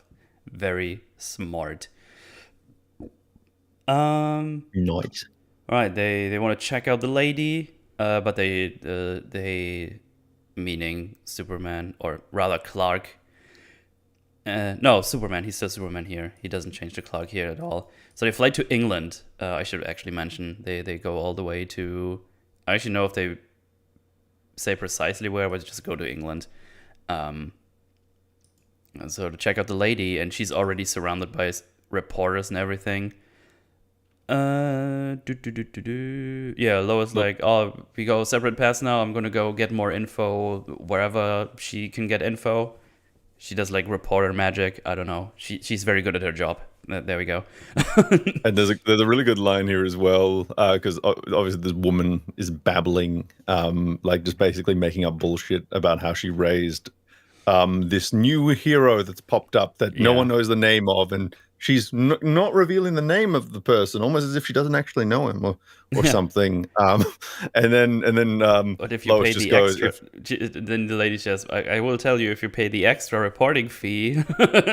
So it's like, and Lois is just like, oh, if this woman's his mother, I'm the Martian Manhunter, and then Superman just says, well, there goes my fantasies. Right? Yeah. Well, there goes my fantasies. Oh, I just love. I love joke. You know, there's something. I love joke cracking Superman. It's good stuff. Oh yeah, and the thing is, it's not obnoxious either. It's just very casual, and I love that. Mm-hmm. And I think there's something wholesome about that as well. That he still fantasizes about essentially his wife. Like it just shows, yeah, they're that in tune. It's fantastic. Yeah.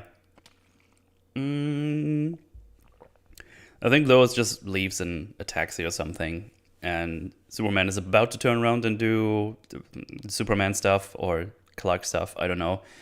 But we immediately get interrupted by Chester.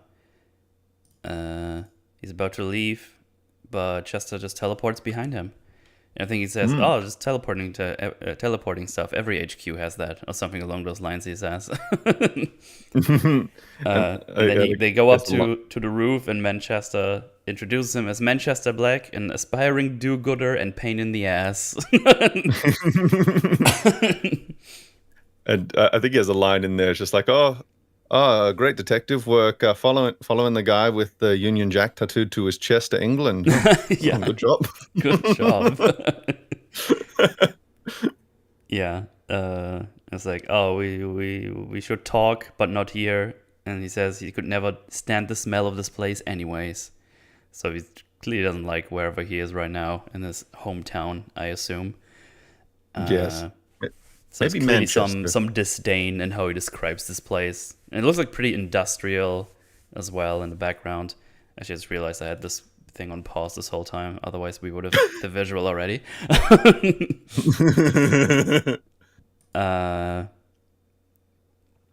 And yeah, they just fly to where the rest of the team is, of his team is. They just skip to the thing because Chester can fly himself with his kinetic powers, obviously. Yeah, we see his like chimneys and shit in the background. It's just like very industrial looking. Oh, I went too far. But yeah, they go wherever the other ones are, somewhere on the beach or something, or at least at a coastline, I think. Yeah, somewhere. Kind of looks like it's seen in Thor Ragnarok a little bit, but obviously probably not there. Oh yeah, then we get a scene with Atomic Skull in his penitentiary, and he's getting sucked. He's getting his energy sucked out into a big reactor, and he's basically fueling the city And he says, "Man, this is inhumane." I was like, "Oh wow, you're right, probably." This is like kind of fucked up to just put you here and let them suck you off your energy.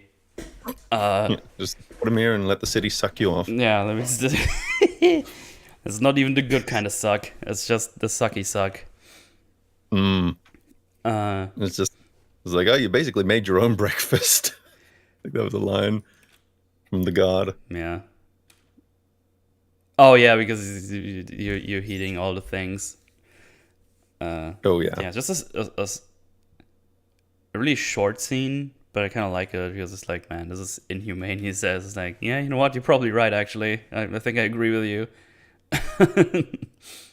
Yep. Well, it kind of goes to show the scene actually does a few different things. One, we're very much reinforcing the idea of good not being perfect, by this fucking treatment.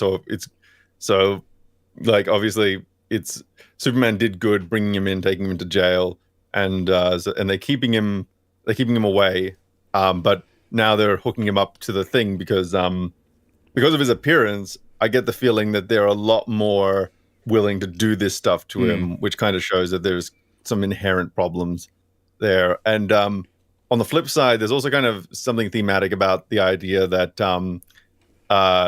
all people have the limitless potential for good. So this shows that even with Atomic Skull's fearsome appearance and his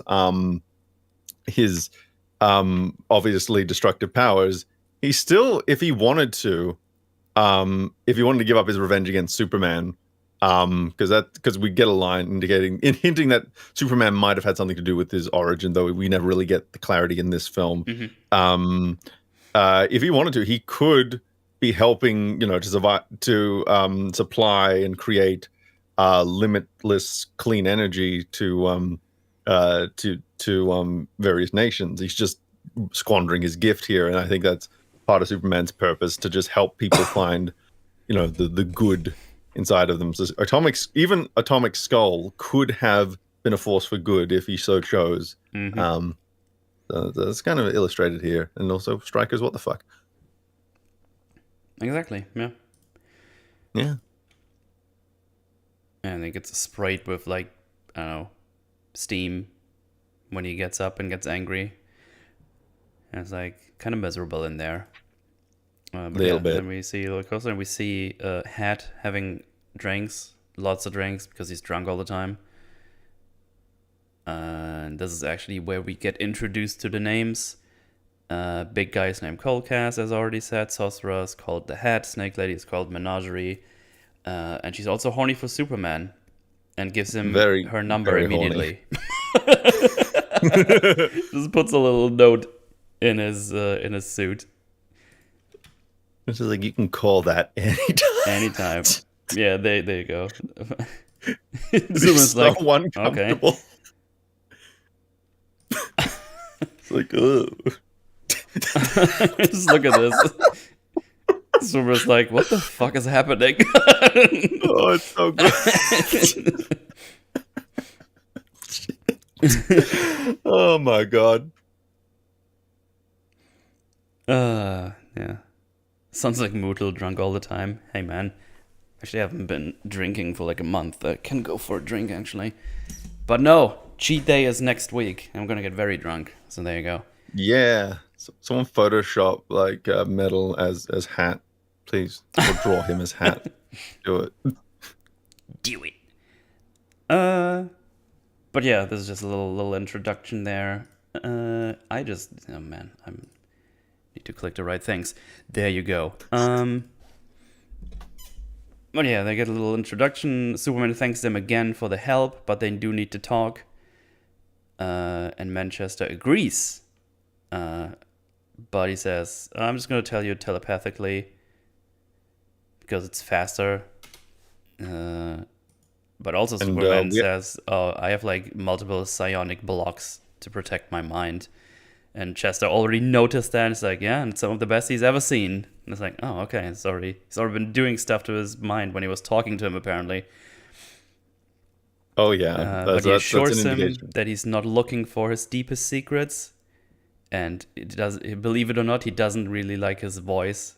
And then Cold Cat says, the only thing that can shut him up is a soccer game. And Chess immediately says it's called football and calls him an uneducated yank.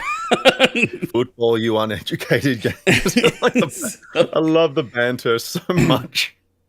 See if I can have the sound. Football, you uneducated yank. I wasn't fully there, but yeah. Oh my god! Let me grab it because I like how he says it. And this I'm not going to mention why just yet, but this is actually a really smart storytelling move to establish that Superman has the psychic blocks in his head, meaning that Manchester can't read his mind, meaning that he can't predict what he's going to do, which might be important later. Yeah. So let me just play the voice here, the voice line. Up there, you don't want out. I'm not looking for your deepest, darkest. Showing is faster than telling, and I hate to hear my own voice, believe it or not. Don't believe it. Only thing shuts him up is a soccer game. Football, you uneducated yank. Football, you uneducated yank. It's such a good line. I really like it. Oh my god. I like him as a character. He's fun. He's fun to listen to. Oh, he is. But yeah, the Superman agrees. And while this is playing my I'm just I have this summed up here. We get Chester's origin story. He's the unplanned fifth sibling. His mom died giving birth to the sixth, which I think is his sister Vera, if I got that correctly. Yes. His dad is an alcoholic who doesn't want anything to do with the two. So they start pickpocketing until one day, while they were looking at their haul near a train track, he has got a headache and collapses. While that is happening, police is coming around, starting a little bit of a ruckus. The sister's trying to protect them, throwing stones at them. They have like a little back and forth shoving game. And the sister's getting shoved in front of a train who is basically right about to hit her. Manchester yells, stops the train with his now newfound power. And basically, the English Secret Service took him in, and there he met the rest of the crew, and they started going to do freelance, as he put it. And it is implied that the sister didn't make it, because he says we don't get all happy endings. And I actually, on my recent rewatch, because initially I was just like, oh yeah, so that's just him telling Superman, well, yeah, my sister probably didn't make it. But the more I thought about that line, the more I kind of realized that's kind of a subtle way of showing the difference between Manchester and Superman's philosophies. Because Superman very much does believe in the idea that everyone should have a happy ending, no matter who they are. While Manchester, he's going to have a much more like hard edge approach, which is to say the bad people don't deserve that happy ending. They deserve to get what's coming to them. And I think it's really interesting that maybe I'm reading too much into that line, but I think it's interesting to look at it in that when comparing the two's philosophies as they will unbranch as this time goes on. No, it makes complete sense. Because he has seen a lot of bad in his lifetime, one way or another, so he just wants to get rid of the bad by any means necessary. So he's just like, we don't get all happy endings. Well, as you said, Superman, it's just like, everyone should get a happy ending, but that's just not how the world works.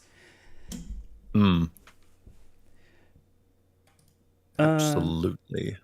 But yeah, there's actually something I love here is that even when he knows it's not real, Superman still goes no, and reaches out. No, you're right. Yeah, it's like you just can't help it. Exactly. Right, and then they next thing that happens is Manchester collapses, and he just says he's hearing a lot of screams. Which I think is like his Chester radar, I guess. It's like, people are in danger. I hear the yelling. I'm not entirely sure how this works. I don't know if he's listening all the time or it's just when it's close or something specific. I'm not sure. Yeah, like I imagine he's hearing like their like panicked screams. Like, but I you are right in the sense that how what is the range on it? What is the? It's basically, obviously we know the purpose of it is to get the is to get them into a situation where they've got to do something really much larger than they've ever done before with Superman's help, and they also needed to relate to the conflict in Eastern Europe. But at the same time, look, I think one of the weaker aspects of the film is that I think the limits of the elite's powers are a little bit loosey-goosey. So, like, I don't know what the limits of Hat's powers are, for example. Yeah. This later on as well, where Superman just asks, "Oh, can you also absorb power?" It's like, "Oh yeah, of course I can." It's like, "Oh, that's handy." I guess. Oh, okay. I still don't even know what your powers really are, but I guess you can do that. Yeah, I would imagine something to do with cold fusion because of the name, but I can only speculate. I need to look into those comic book origins at some point and answer for my own sake. But yeah, the film kind of leaves it a little bit more loosey-goosey as far as the nature of their abilities.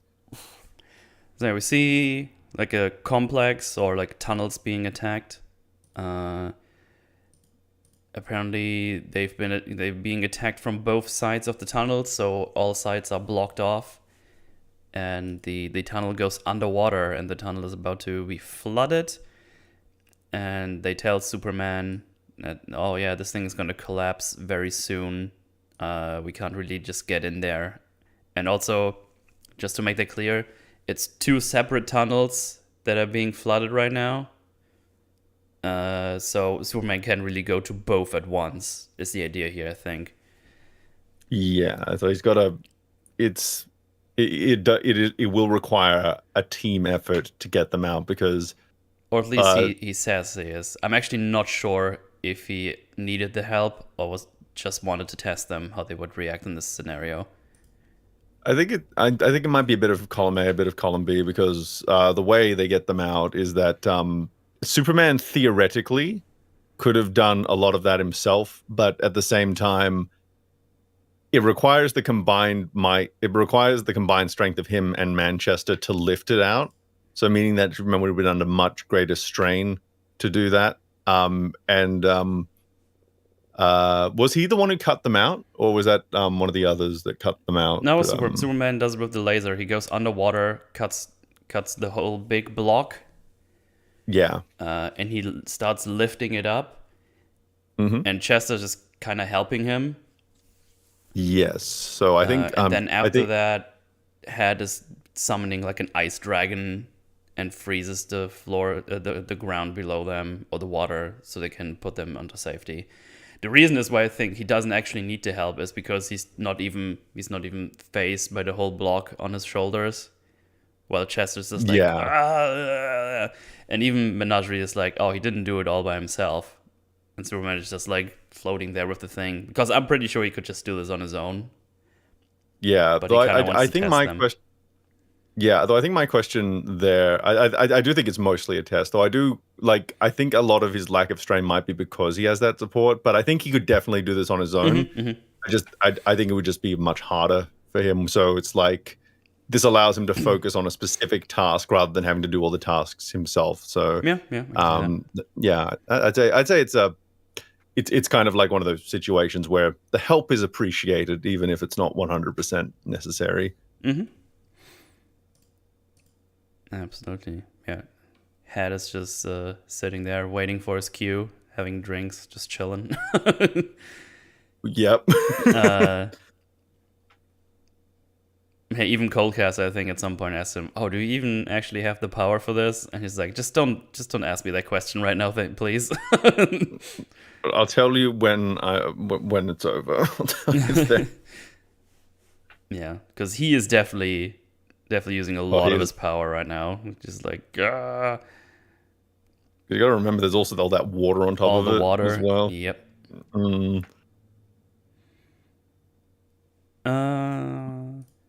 I'm just waiting. It's good to have just a sequence of saving people. We need more of those. Yeah, like it's everywhere. doing heroic stuff. Oh, I like her little snake goggles. I don't know, they're kind of silly, but they're funny to see. Wait, let me get a thing here. Oh, God damn it! It's so quick. Fuck. Superman looks so pissed off. He's like, ugh, so useless. Yeah, there you look at that. The snake's eyes get bigger as well. Oh my God. It's kind of goofy. I just find it really funny. He's just like, oh, she's like biological Iron Man in a way. yeah. This kind of looks funny. I like how it looks.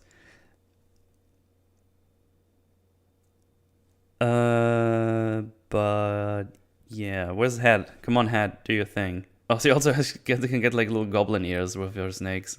She can. I think she's listening for the terrorists, and they go grab him, and then Head is like, oh, I guess it's my time. I just use my head, and there's the ice dragon thing monster. Ice dragon.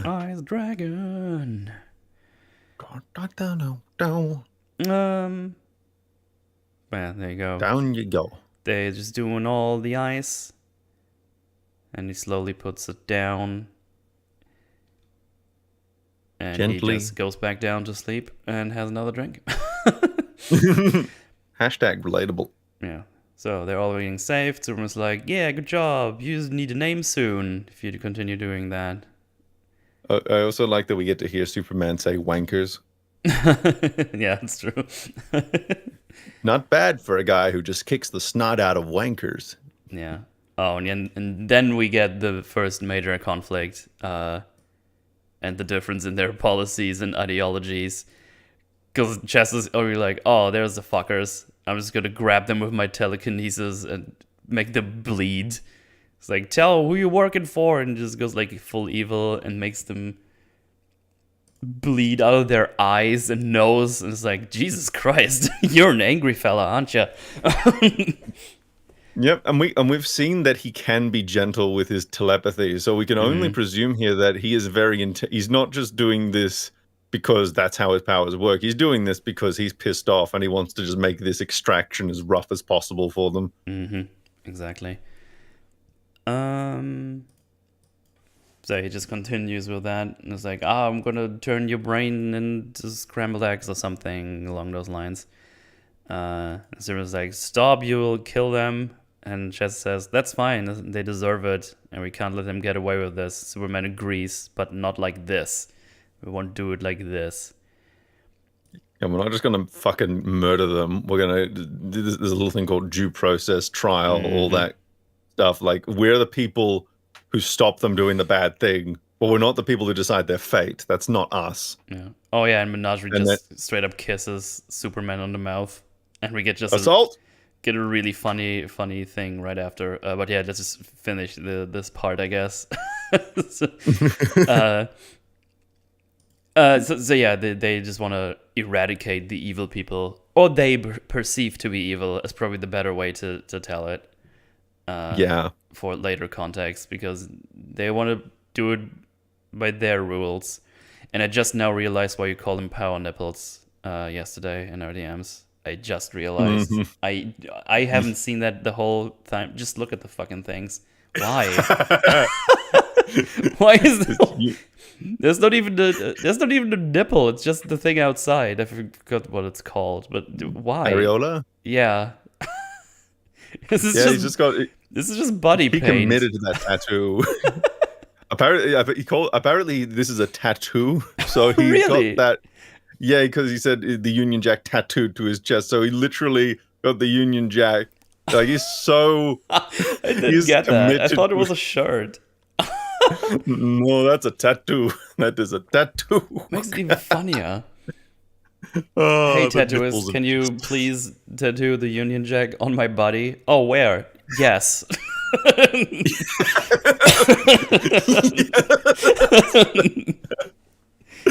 Oh, man.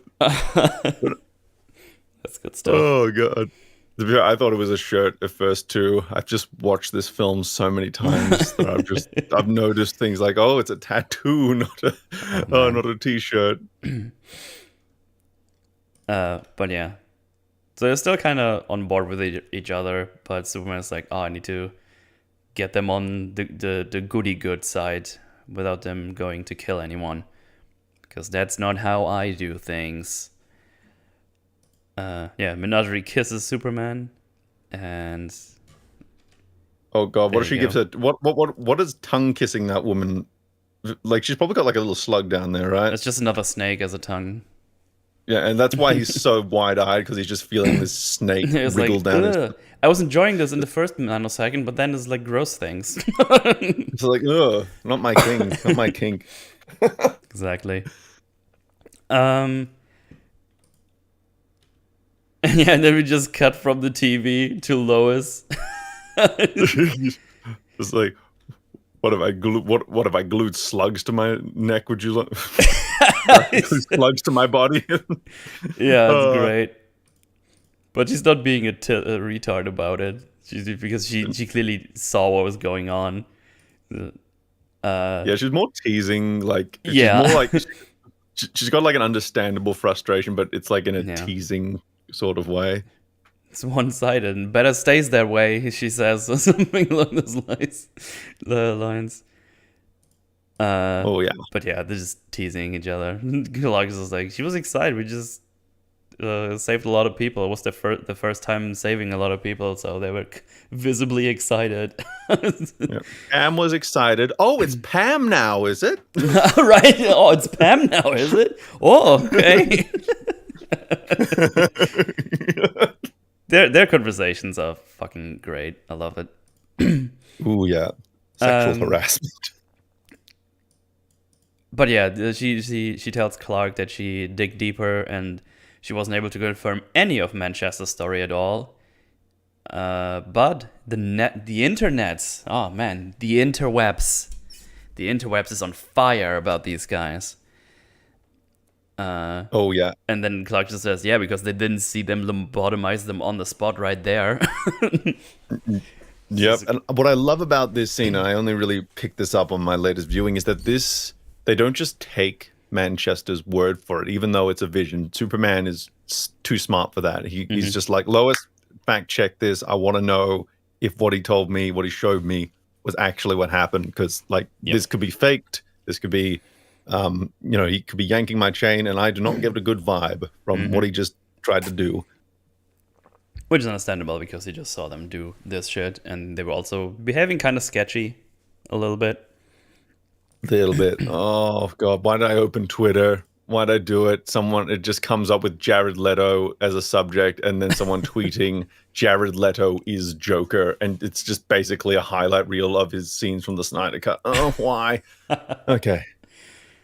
Who's gonna give you a reach around? Superman. Oh god. But yeah, and then Lois goes on to explain that would have sealed the deal, because there's lots of people who want the terrorists just to die as painfully and slowly as possible. And then Clark goes on to ask, oh, do you believe that too? And she's like, yeah, sometimes. I was like, oh shit, humans. My god. Because it's not like completely normal reaction, because you see terrorists do all these awful things to all these civilians who haven't been doing anything. And it was like, you know what, I want them to die for that. Yeah, she's not like, because she is like an incredibly moral character, but she's also someone who understands, who has those moments where it's like, yeah, I do. There are days where I wish that they would just go away and never come back, preferably in the ground. Like, I think it's one of those things. It's one of those very human things that does, like, I think, occur in everyone's minds. And what the elite are doing is they are taking advantage of that, and they're kind of fanning that spark into a flame. Yep. With their methods. Oops. Yeah. It's just nice seeing them talk to each other. It's just they have normal conversations about what they think, what was happening, what they've been doing in between stuff.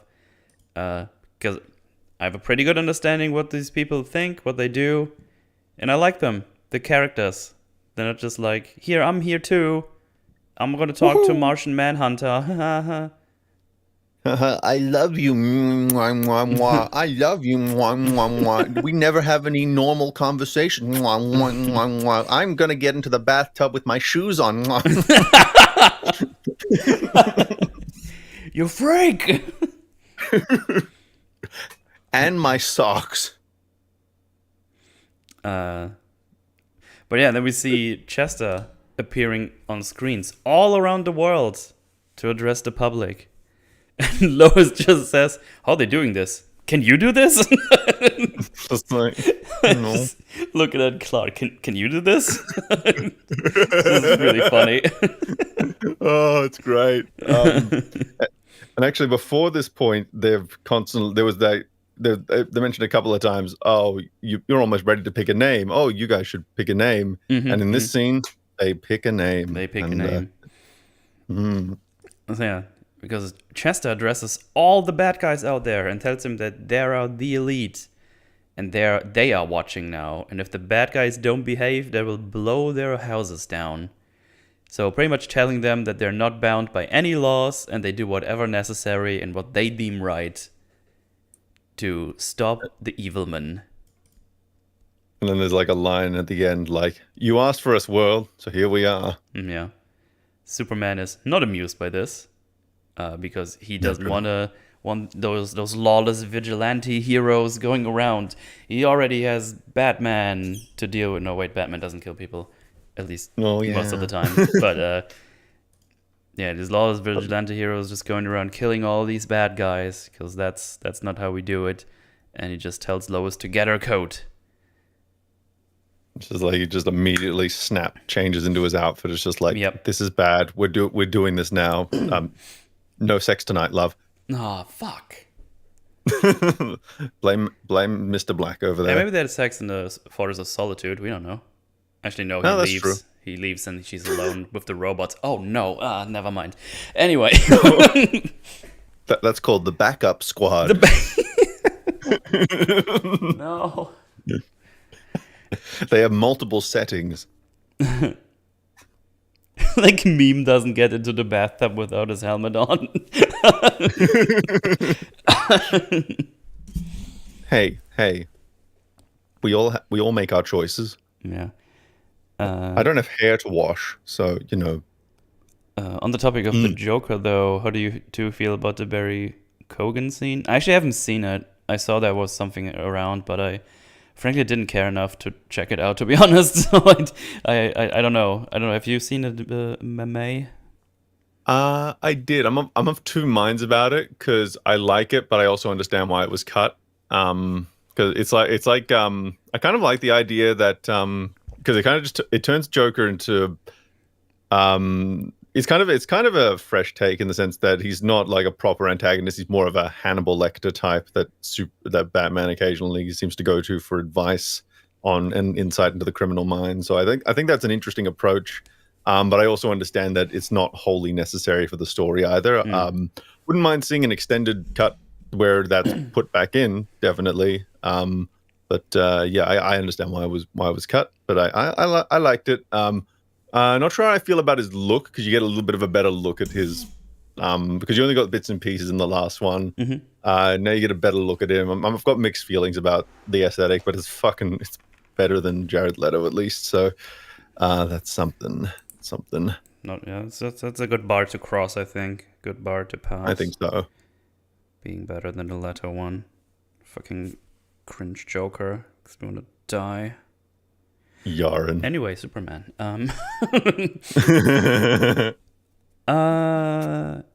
Oh yeah, then we get like I think a pretty short scene where we get the elite in their secret hideout because we don't know what it is yet. And it's like, oh, we got these other two soldiers from the other side of the tunnel. So we're just gonna torture them and get our information. Yeah, we're gonna I think that it was also implied that they're probably just gonna. I think doesn't Pam stick? Oh yeah! Oh my God! She like kisses them and then sticks her slugs down their throat and that kills them that way or something. It's like not nice, not nice, bad. Yeah, Go to your room. Not a quick death they're getting. No. Maybe a second of horniness, but then death. So long death probably. But yeah, let me just click ahead here. So we got some proper thingies going on. Blah blah blah blah blah. Oh yeah, also we see that the professor is also in the crowd seeing the little speech, and his son is like, "Oh, they're so cool! Finally, someone does something." And dad's like, "Why? I don't like you, son. You're a prick." Are you adopted? Because you can be. But yeah, they want to torture the two and want to figure out how they're working for. I think was the idea, or just get more information where the leaders are. But yeah, we just maybe I can get the scene up here for I just can't unsee the nipples now on him. It's insane. Yeah, and you see his belly button a little bit. Like, it's like, oh, here we go. There's just gonna put him in the ear, like he's like, no, put this thing's out of here. Jesus cries. Death screams. by horn. Yeah. But yeah, Superman and Lois are now in the Fortress of Solitude and scan the whole internet. I had no idea he can do that here. I always thought this was just like a little retreating place, but I guess in this version he has like robots and shit. Maybe you can fill in the gaps for me there, because I just accepted he can do that with those crystals, and he has robots now that have the Superman logo. I just okay. Yeah, so in certain continuity, the computer interfaces, I think, are just like Kryptonian tech that came with the Fortress. I think the robots, well, they do serve a very specific role in this story that we'll get into later, but usually the idea is just like, if you need a stand-in, like they seem to maintain the Fortress, and I think sometimes they also, like, if Superman's out of town or off planet, you can have one of them kind of fill a similar role. I'm not sure if they're as strong as Superman. I don't think they would be, but I think it's like, if you need backup and Superman's not in town, they can take over. They're kind of embracing a lot of the larger, slightly more obscure lore here, which I kind of like. I like that, and it shows.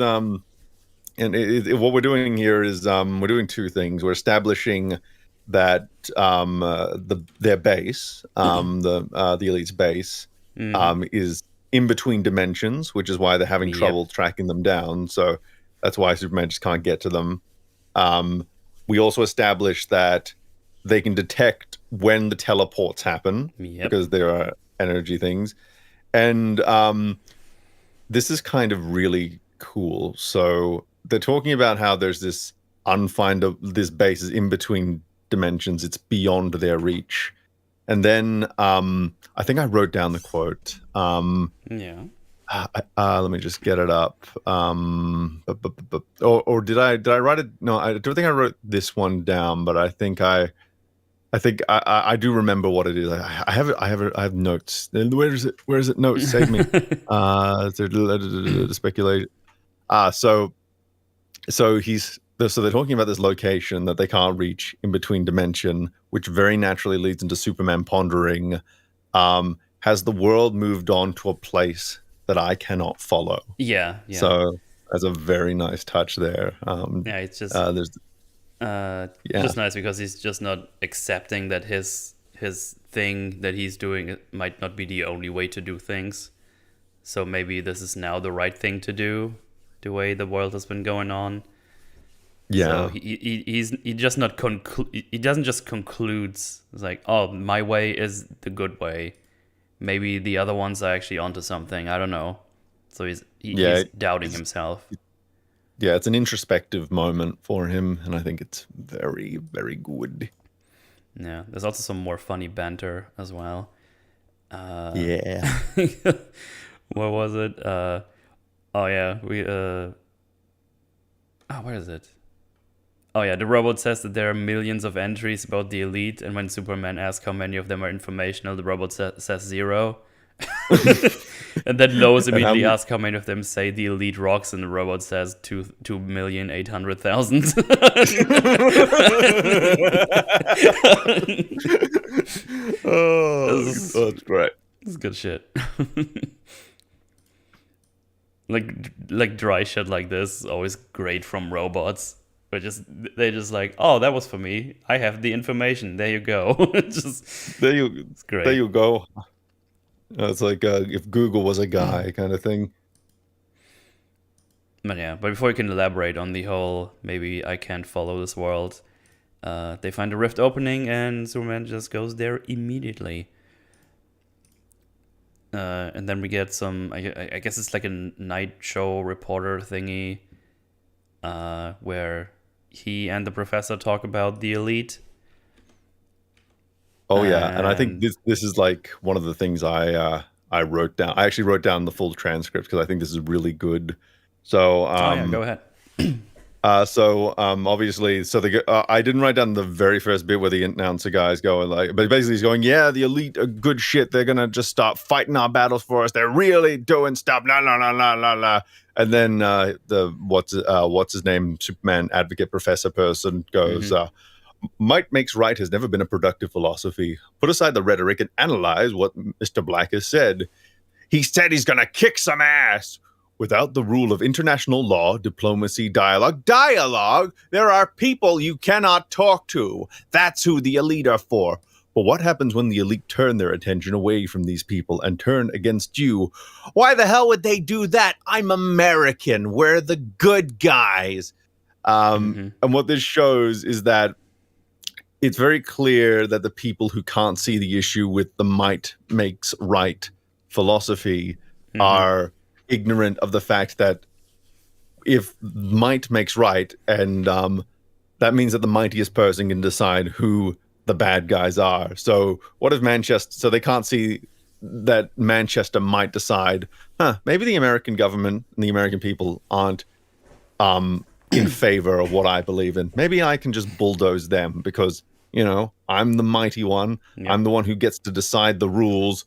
I'm the one who's going to get to decide this. America, you're gone. So it's just interesting to me how this is what we're seeing is that people are very much looking at the immediacy of their results. How bad people die, stay in the ground, they can't do bad things anymore, but they're not seeing the really problematic side of this, the very the irresponsibility of putting someone like this in charge and giving him not just the freedom to do this, but the platform to encourage this form of justice. And I think it's absolutely great stuff.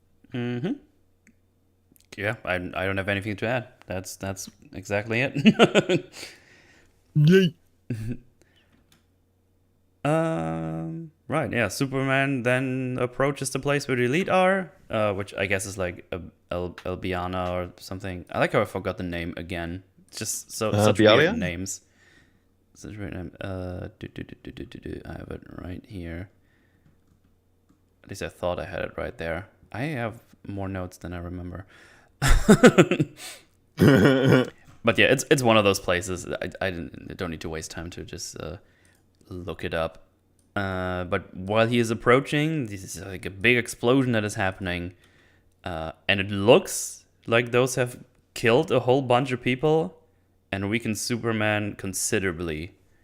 Oh yeah, which confused me in the beginning. I was like, wait, why is he so fazed by this? But we later hear that Coldcaster did this, and it's basically an EMP for organic material, which shuts down the brain for like a second or so. So I'm not even gonna try to understand if that's a thing that can happen. I don't know what happens if you would shut down your brain for a second. I don't know how fatal that would actually be for you. But Would have actually be fun to look that up. What would happen if you shut down your brain for 1 second to a normal human being, at least?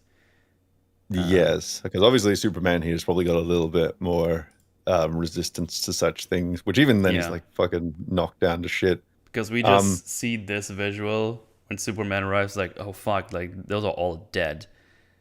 But yes, at the very least, very brain damaged and unconscious. Yeah, because they later say it's just like they make them go unconscious. But then you also see those crashed cars, so there might have been some casualties one way or another with their little psychic bomb. They're gonna say the name here in a second. I have it written down, so I'll get to that when we get there. Right. So yeah, he's being weakened by this. He's getting held at gunpoint by, I think it's Polokistan's guys with the visors, because apparently these suits protect you from the little EMP thingy, as they later say.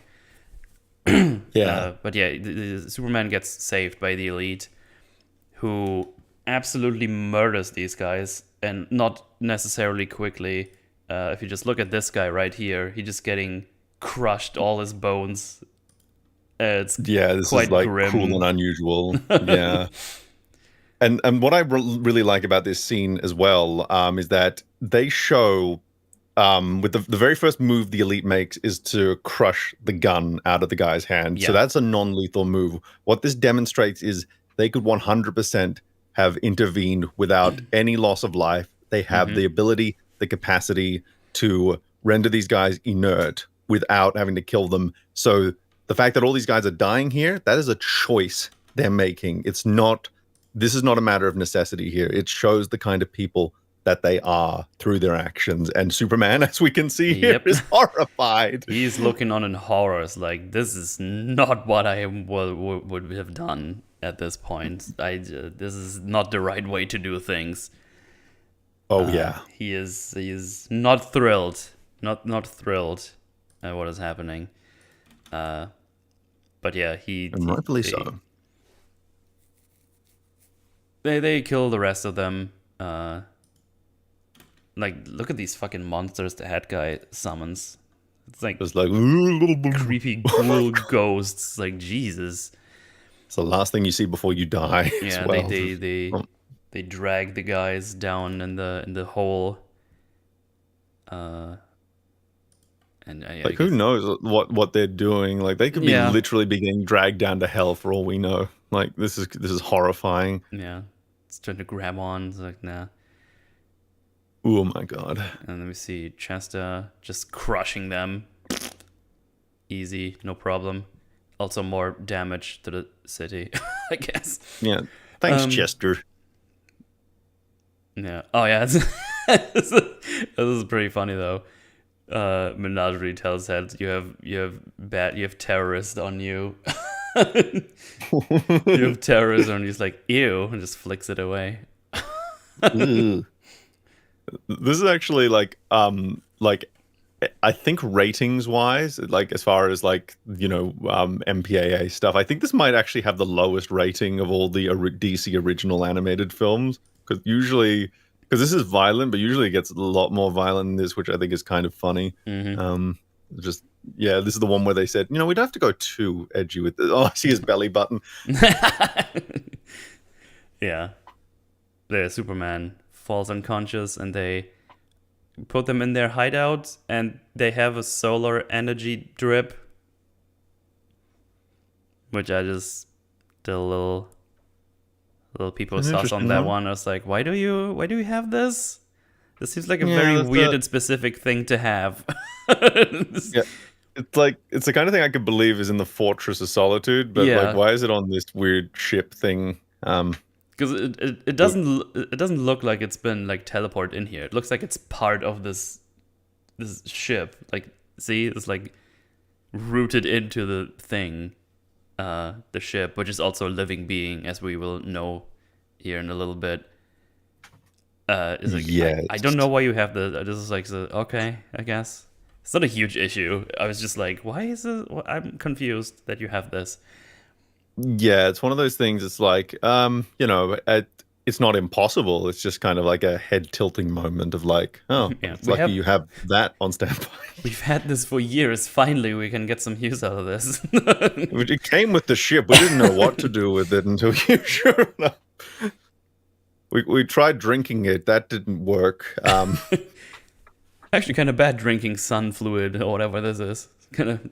Yeah, I had to cast magic or something to deal with the internal burns and shit. But yeah, it turns out that Coldcaster made the explosion happen, and it was a neutrino pulse, which works as an EMP for organics, which stops the electrons in your brain from flowing for a second and makes everyone fall unconscious. There you go. There's your explanation for the thing. Yeah. So it made Superman's brain kind of shut down for a bit, but he was able to stay conscious because, well, he's Superman. Yes. And not all of these people were dead, only unconscious. So there you go. Wasn't as bad as it looked. Probably still a bunch of them died in car crashes, to be honest. But hey. Yeah, well, at least that's at least they specify like. Elite is still doing better than DC Superman so far. So there you go. Yeah, it's kind of horrifying that the people were in this film that are meant to be like the horrible, irresponsible ones are still like putting more precautions in than like the DCEU Superman. Yeah. But yeah, they have like a little back and forth. Wait, I think he first tells him about the ship. I think. Name's Bunny. Bunny, yeah, Bunny. And we also see Hatman puke because every time they have a win, he gets very drunk and pukes everywhere. He says, he's just lying in bones and just pukes. It's just really funny. Right. So then after they did that. Oh, wait. No. I almost forgot that because I didn't write it down. He says, "Oh, we turned down this ship's mind or something because so they threw out the emotion nodules because it could feel and think. So they threw out the emotion nodules so that it wouldn't feel anymore or something." Yeah. Also, Menagerie says even with a beaten ass, it's still a fine ass. and then Kolka says, "Remember who beat that ass, baby."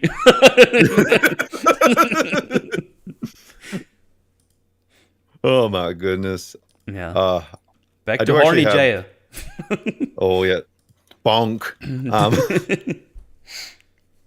I got the I've got the I don't have the I've got the actually the conversation written down starting with "This isn't a joke," which I think is worth repeating because I think this is such great dialogue. "This isn't a joke. You can't murder people and call yourselves heroes. Why not? Your government does it all the time. Look, Soups, when we take the baddies down, they stay down. Isn't that better for everyone? We are not above the law. We have to show the people there's a better way, that people can be better. That's the problem. They can't. The world's overflowing with sick puppies, original sin in 36 flavors. I'm not an idiot. I know there are bad men in power. It's not a perfect world, but we can't throw morality in the garbage. You have no idea what it's like to live in fear, do you? To wonder why no one can stop the boogeymen who knock down skyscrapers or blow up schools. Well, we do. Human beings do. We understand fear all too well. So now we're wiping the earth free of scum, and they love us for it. It can't be this way. You know that I can't allow it. You're welcome for the rescue, Bunny." Black teleports out. It's so good. It's so good. Good shit. It's really good shit. Oh, I just love it because the boogeyman who knocked down skyscrapers, that's meant to be like, 9/11 kind of stuff. But all I can think is, oh, hi, Man of Steel. Well, how you doing? How you doing in that corner there? Yeah. It's it just shows something I noticed about Manchester Black is he's got these powers, right? He's got the ability to read people's minds and everything. Yet, despite having all of this insight, he's got this beautiful contradiction to him which is he has such a surface level understanding of the world and of people. Like, despite his ability to literally look into people's minds, he doesn't understand people in the same way Superman does, because all he's doing is looking at the surface level thoughts, or even like some of the deeper thoughts, and he's giving them, and even though he's seeing them, he's only giving them the most surface level intention. He's not looking at the things that cause those thoughts. And there's just something about that I just really like.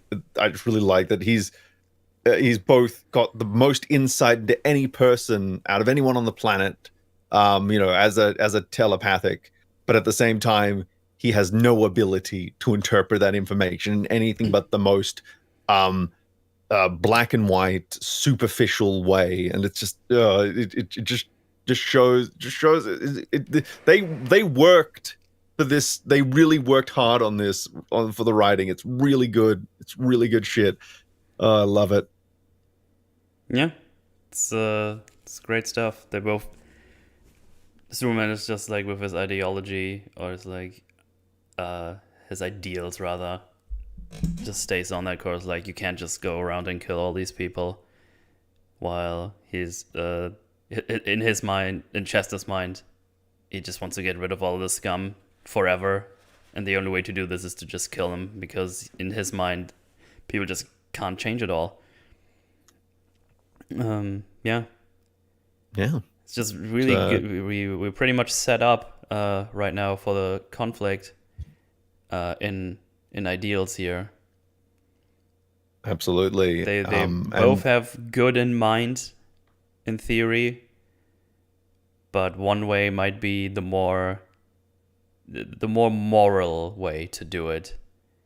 Yeah, exactly. And the moral way is not always the easy way, which I think is what Chester wants to follow. But I think what's really good is that you can, even though obviously Chester is meant to be the bad guy, the antagonist, you can totally see why people are rooting for him and why he has come to the conclusions that he has. Like, the film works hard to show how horrifying the world can be and why people would want someone like that to just give them an easy cleanup job. Mm-hmm.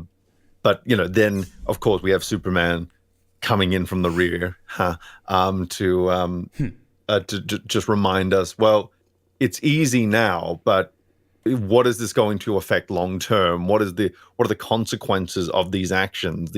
There's a responsibility to, if we become judge, jury, and executioner, who's going to hold us to account if not ourselves? It's mm-hmm. It's really, really well defined. It's really, really solid stuff. Love it. Yeah, it's good shit. It's really good shit. Yeah, Superman gets teleported out, and he gets teleported to like a car rental thingy where Superman is. I don't know, it's like a Superman stand thingy. And I think the guy's like, I can splice you in 10% if you want to. Because Superman. It just says like here, it's like super sale. Oh yeah, and I just love you gotta just imagine that Manchester put him there on purpose. It's just and that's in Star City, so that's Green Arrow's town. Nah, nice. Oh, okay. Yeah. And actually something I'm gonna mention about Bunny now that we've kind of established the nature of it. Yeah, go for it. So this is really clever just from a storytelling perspective. I don't think there are any points where the Elite and Superman come across each other by coincidence, because Bunny is keeping a track on everything, and every time the Elite appear, it's very purposeful. And at the same time, Superman also has a way of detecting where they're going to appear via the Fortress of Solitude. So unless I'm remembering something wrong, I think that every time they meet, it is something that is very purposeful and not done just because they happen to be in the right place at the right time. Yeah. I think that's right. I would need to look over every single example, but I think they've set it up in such a way that you don't need to rely on coincidence in order to get the players into the space. I think that's really nice. I just like that. Yeah. Absolutely. They know what is going on. And I think you're pretty spot on for that. So there you go. Oh, there are Cheers, the bots. We got the Here bots. we go. Finally. Here we. Oh, right. No! I can't. Snake ladies in the chat. Snake ladies in the chat. Hide user. James, roll out. Thing. Do the thing. I clicked it.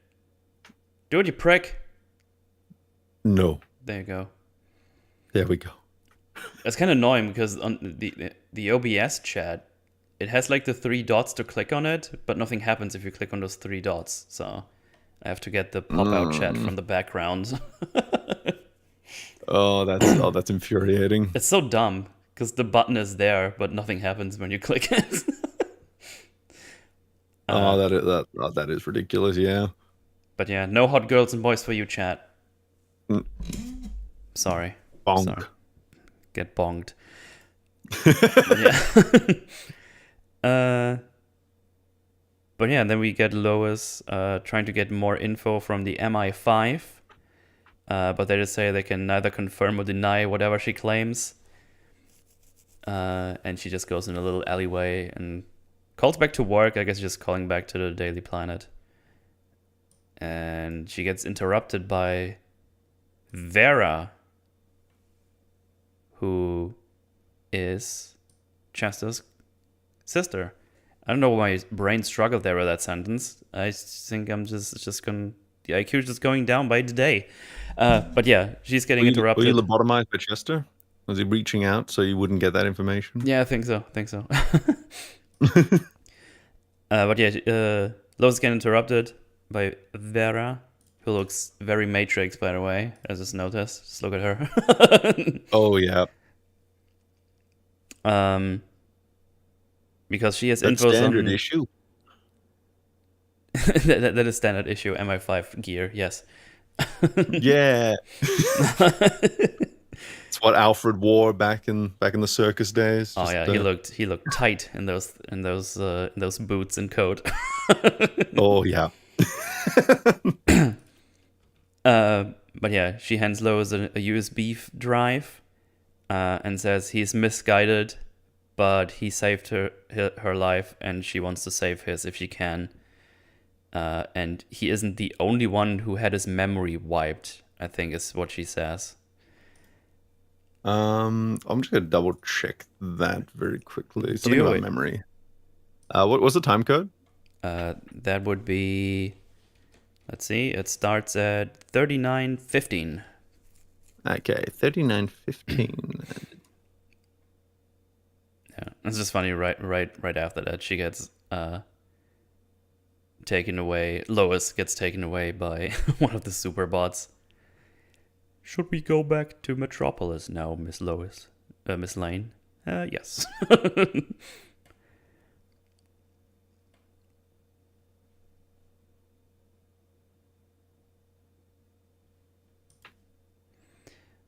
I'm just waiting for Meme to double check that conversation. Yes. I love walks into the frame tits first. Nice. Is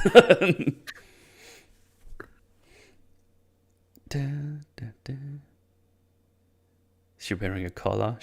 Drew wasn't he wasn't the only one that went to work for the Queen and had his history wiped. So so basically just had all of his all historical old documents related to him wiped from any public or private record, basically. That makes more sense because I was confused that I guess I just heard it wrong, or I thought I heard it right and just wrote that down. But yeah, that's it happens. It does. Yeah, she's getting taken back to Metropolis by one of the super robots. She's just there, it's like, oh, can we just go now? It's like, yeah, it's cool. Atomic Skull gets out of containment again. How dare he? I'm actually not sure how he managed that, to be honest. He just supercharges, I think. I think the implication is lightning strikes and overcharges it. So I think that could have been a bit stronger. But you know, it is what it is. So yeah. Just a freak accident. Yeah, he gets out again, and then we get Clark visiting his parents in Smallville. Oh, I'm so excited to hear your reaction to this, Jonathan Kent. I really am. And he talks to his dad, Jonathan Kent. And he tells Clark that maybe he needs to let the... Oh, sorry, wrong notes. Jonathan tells him that when people are scared, they tend to hop on the bandwagon. And Clark tells him that it's not that simple, and he thinks that he doesn't make them feel safe anymore, the way he does his things. And then Jonathan stands up and tells him that they will come around eventually, and truth, justice, and the American will preserve. And also, if need be, he can still kick their asses. Yeah. You'll be there and when they come to their senses, and they will, you'll still be there, leading by example, just as you always do. Also kill children, please. Yeah, I really like that. This is what people this is what people have been saying what Jonathan Kent actually is, just like the grounding stone, or like the I don't know, how do you say that? Like just the character that grounds Superman back to humanity, I guess, when he's having trouble thinking about stuff.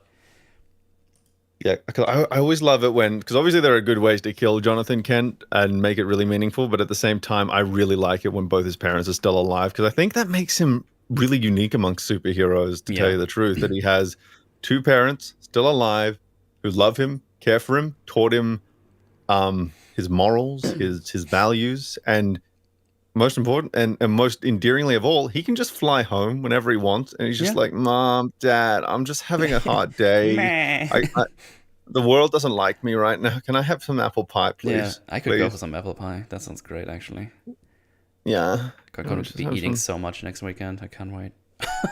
Yeah. Yeah, no, it's great. Just a father figure, pretty much. Just he's been raised by them. Always has gotten the man, the words just won't come out today.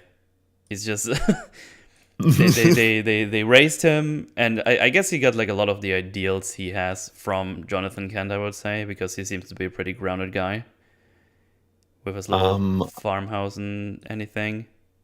Yeah, he's just a humble member of just a humble Kansas guy who, I think they think Kansas is like described as the good part of the South. So like he's just got some very humble, just Midwestern values. And what was it? There was something here, because I wrote down a lot of this dialogue here. There was something. Part of the discussion begins with actually him pointing out that he had to smack some sense into some friends of his, hopefully not literally, because they were basically making fun of Clark for. Oh, I love this line. For looking like a fool, and I think I forget what the lead-in was, but Jonathan says they sucker punched you in reference to Superman getting teleported into the middle of Star City, and it's just like sucker teleported technically, yeah. But then later on, Clark is lamenting the fact that even poor Smallville, it's tiny, humble Smallville, is on the side of the elite. Yeah. And Jonathan is quick to point out, well, just the loud, angry, and stupid, which I think is really, it is indicative of where he's coming from, that he's a very level-headed person. Yeah. And you can see that it's the very loud, most likely minority that are rooting for them at the moment. Yeah, but I really like that Clark goes ahead and just says immediately, oh, come on, it's not that simple. Like, I think there's a reason for why this is happening as well.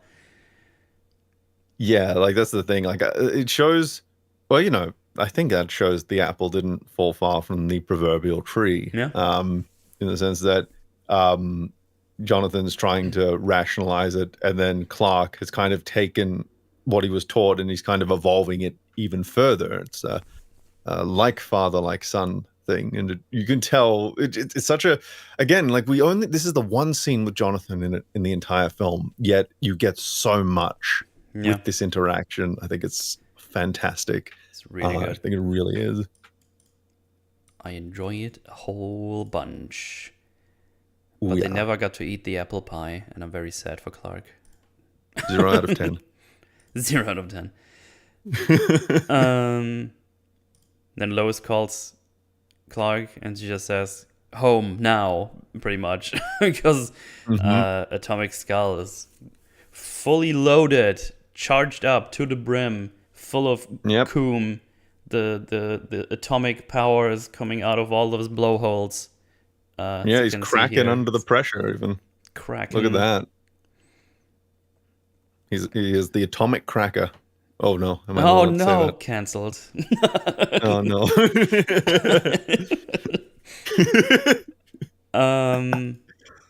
Right. But where was I? Got him more suffering. No, wait. Oh, there. Atomic. He's atomic cum. Atomic cum. Full of atomic cum. But right, he's doing his havoc. He's raging havoc. But the elite is here to try to save the day. But it looks like they're very much outmatched because they basically don't really have that much experience as a team, and specifically against like a crazy, powerful guy as Atomic Skull. Oh yeah, this is strike one against them. Like this is like test one for them is. Can you take on a Superman level threat? Can you take on someone who when this guy shows up, Superman, it's just like, oh man, do I have to? Like, can you take on a guy like that? And the answer is no. Superman has to show up, and they only defeat him with Superman's help. Exactly. Because when Superman arrives, immediately you can tell his experience is leaking out of all the holes, if you will. Oh yeah. Because he immediately goes like, make a perimeter, get the civilians out of here, basically. Forward perimeter, civilians out of trouble. Well, at least on the streets. So yeah, obviously they can't evacuate all the buildings all in that time. But at least make sure that they're out of immediate harm's way. But yeah, the Atomic Skull is pretty much wiping the floor with them on their own. But yeah, when Superman arrives, he just takes lead and tells him where to go, what to do. You do this, and he asks Coldcaster, can you also absorb energy? And it's like, oh, if I can get to him before he can get to me, I can.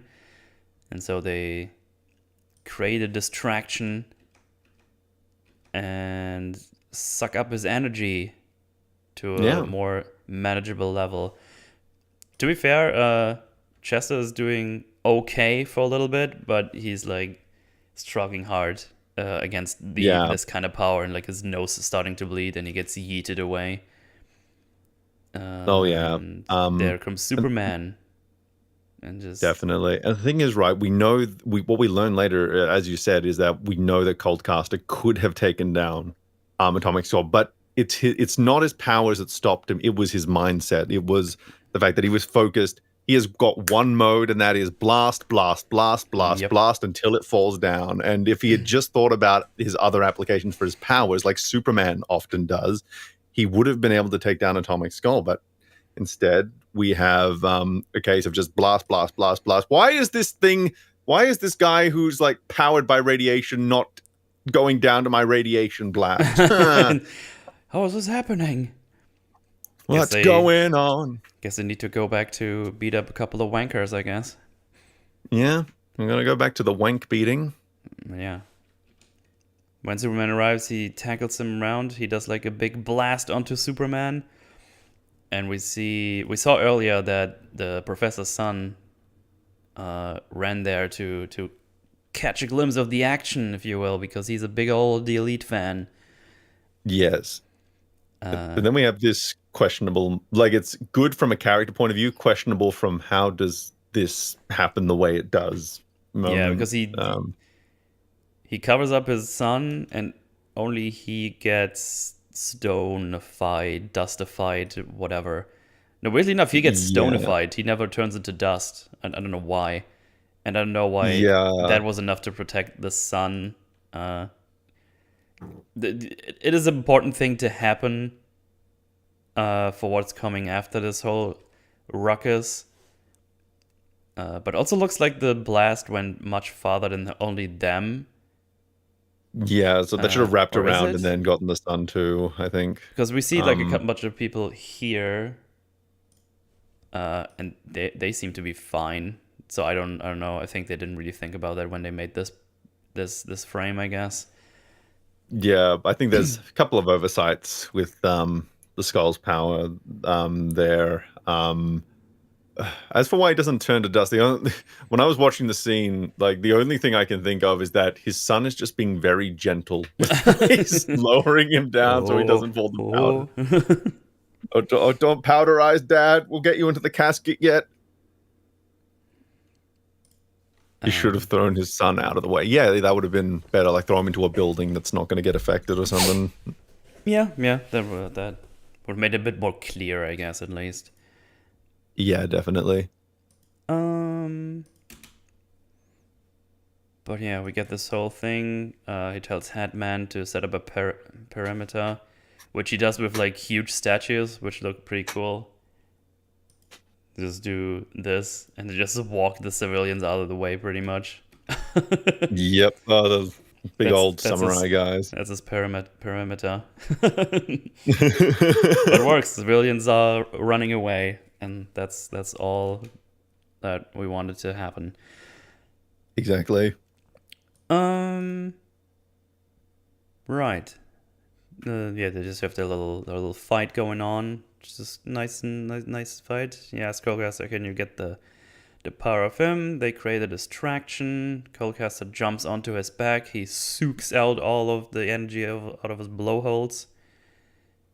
And they do the thing. Big suck. The big suck. Oh, yeah.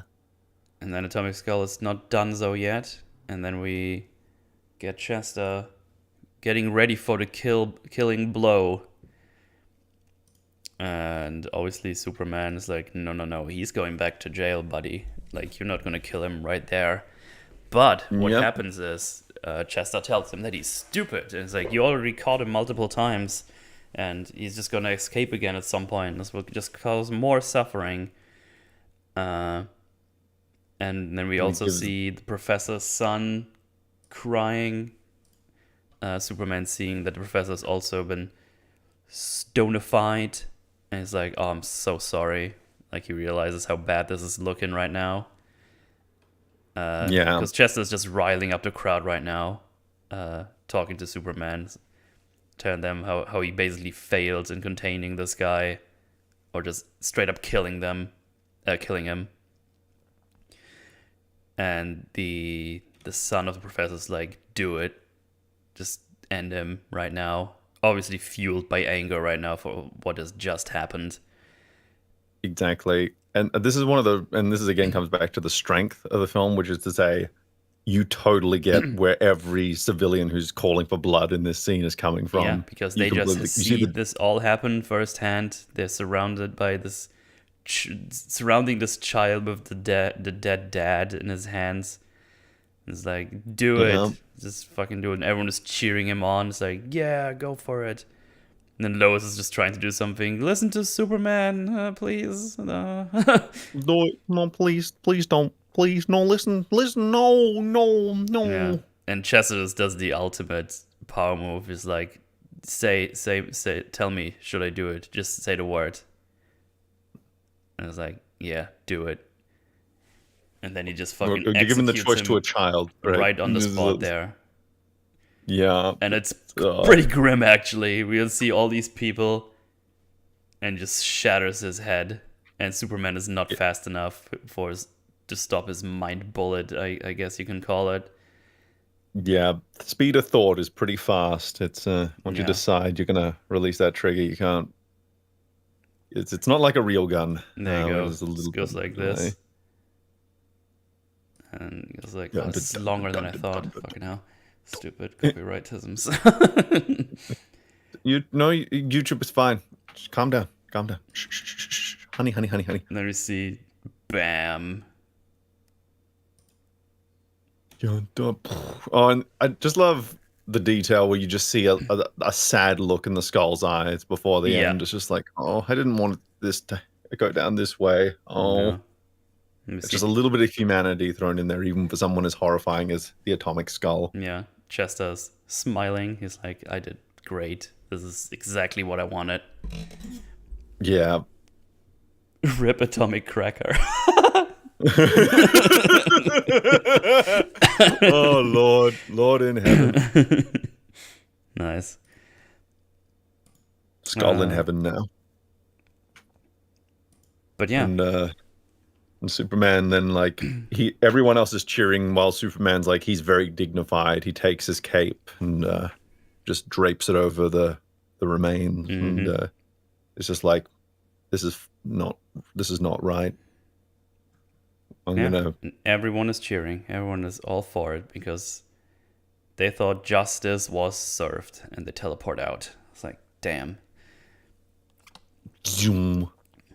It's like, and this is like so Superman here, is where even when the world has gone wrong, he needs to be the one right person. And then there's this guy who's voiced by the same guy who voices Pa Kent,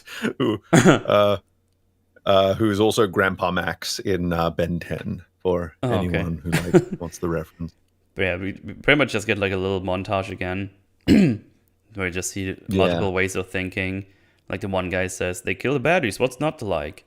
And then this lady here says, Superman has been there my whole life, but so have the criminals he caught so often. Maybe it's not the right way. And then someone says, the leader terrorists and have allied with Bialia. And so on and so forth. Just a couple of different ways of thinking. Just showing that the public is not all for the elite. It's one of those things where it's like, this isn't going to be... This article. You're going to get a lot of... play nice or play dead.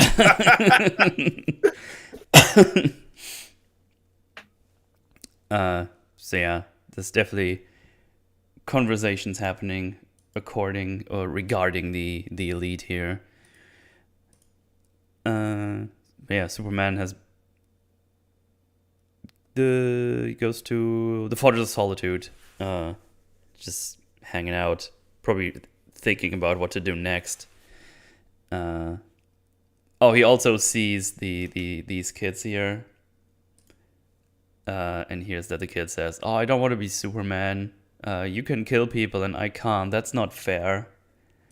And it's like, he's really concerned about what people think about him, and he definitely doesn't want them to think killing is cool. Yeah, that I extend that to a lot of media nowadays. Just like why we're increasingly comfortable with our heroes like being killers and everything, and it's kind of it's a little disturbing. Superman is hanging out there in the Fortress of Solitude and is getting a holo call. I called it. Because he's not picking up his normal phone. And it's like, I had to get this stupid holographic thing, so pick it up. Yep. And she went through the elite's files that she got, and basically the story Chester told or showed Superman, is a lot of horse shit, pretty much. At least parts of it are horse shit, because his dad died because he made him have a stroke when he deemed him to have one. And I don't think the part where he is an alcoholic and doesn't care about them was a lie. But when he got his powers and he realized he could just stop his dad because he was the perceived evil at this time. Yeah. He just like, I'm just going to make him go away, just like this. Also, of course, his sister is clearly still alive. When he stopped the train to save her, he crushed like a dozen people to death. As we see here. Because we remember in the vision, it's just a little burst. The front of the train gets a little flattened and it stops. Meanwhile, in reality, everyone on that fucking train died. There's bodies, as you can see, the bodies being lined up. Yep. There was a horrific. If it wasn't covered up, it might have been considered a national tragedy.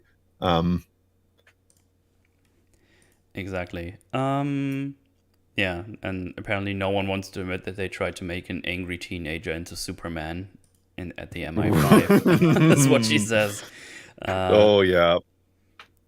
And they tried to run the story in the daily, but they were shut down by MI5 before it even left their computers. So they really don't want this to get out.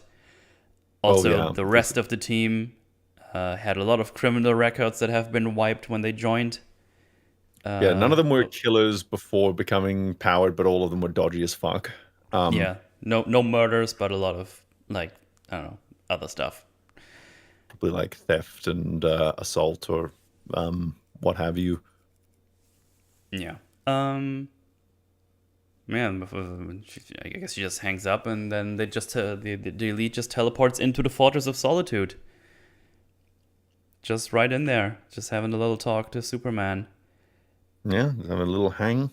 Yeah, because they got there with the magic hat boy, not with Bunny. I wrote down hat boy. I meant Bunny. Yeah. And, right. they want to. I do like it. I do like the detail that you see the giant key out there ahead of time, and then they reference, your giant keys are nothing compared to magic.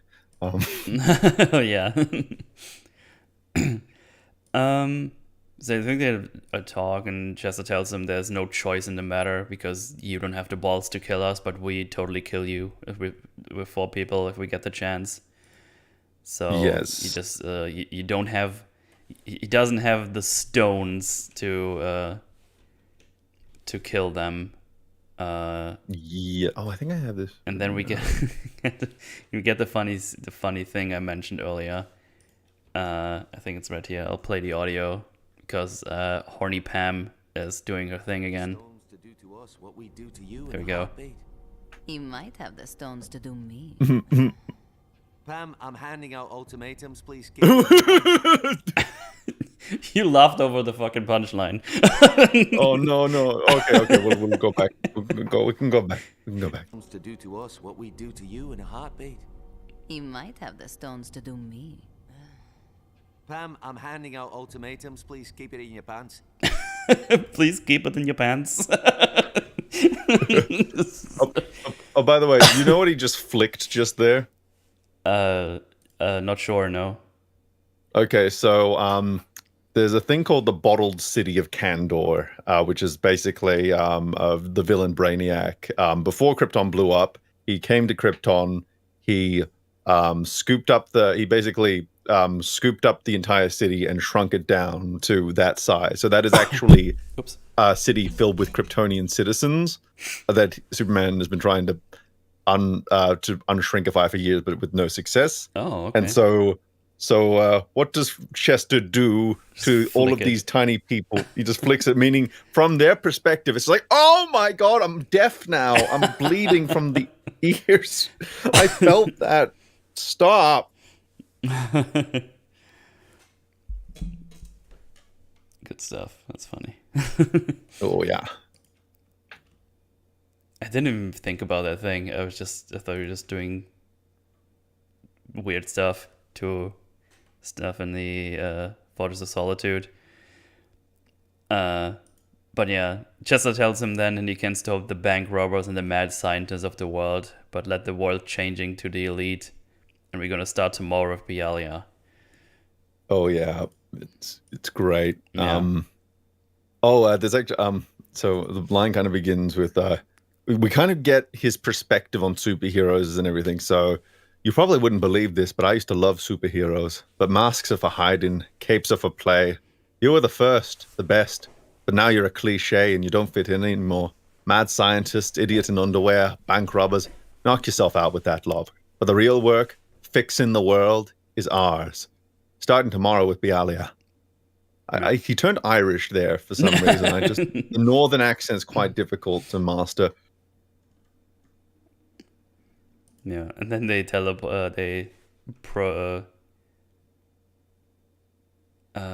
what was it? It's a thing from the beginning. Oh yeah, the little ad thingy. They they put that on his little crystals, where it's like, crime doesn't pay. Yep. Cling.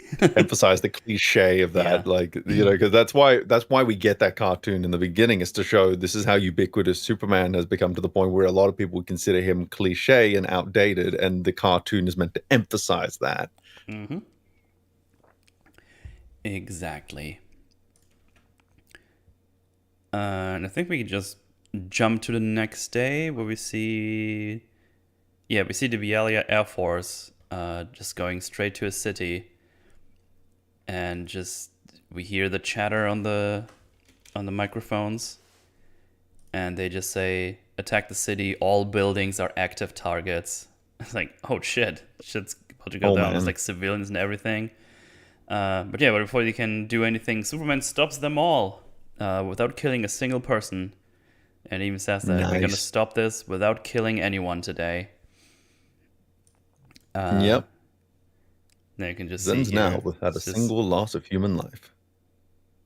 We just grabs all the planes out of the air, grabs all the bombs and stuff. Everyone's just parachuting out safely. The ones who can't get out themselves, he grabs and puts down on the floor. He just stops the attack completely without killing anyone. He even lasers all those rockets there. You can see. Yeah. And any rockets that can be dealt with individually, he makes sure to actually snap them in half himself, just to, again, further reduce the risk of collateral. And he even picks up the jets at the end and puts them down safely, because those things could fall and hurt someone. So got to make sure you're picking up after yourself there. Yep. It's good shit.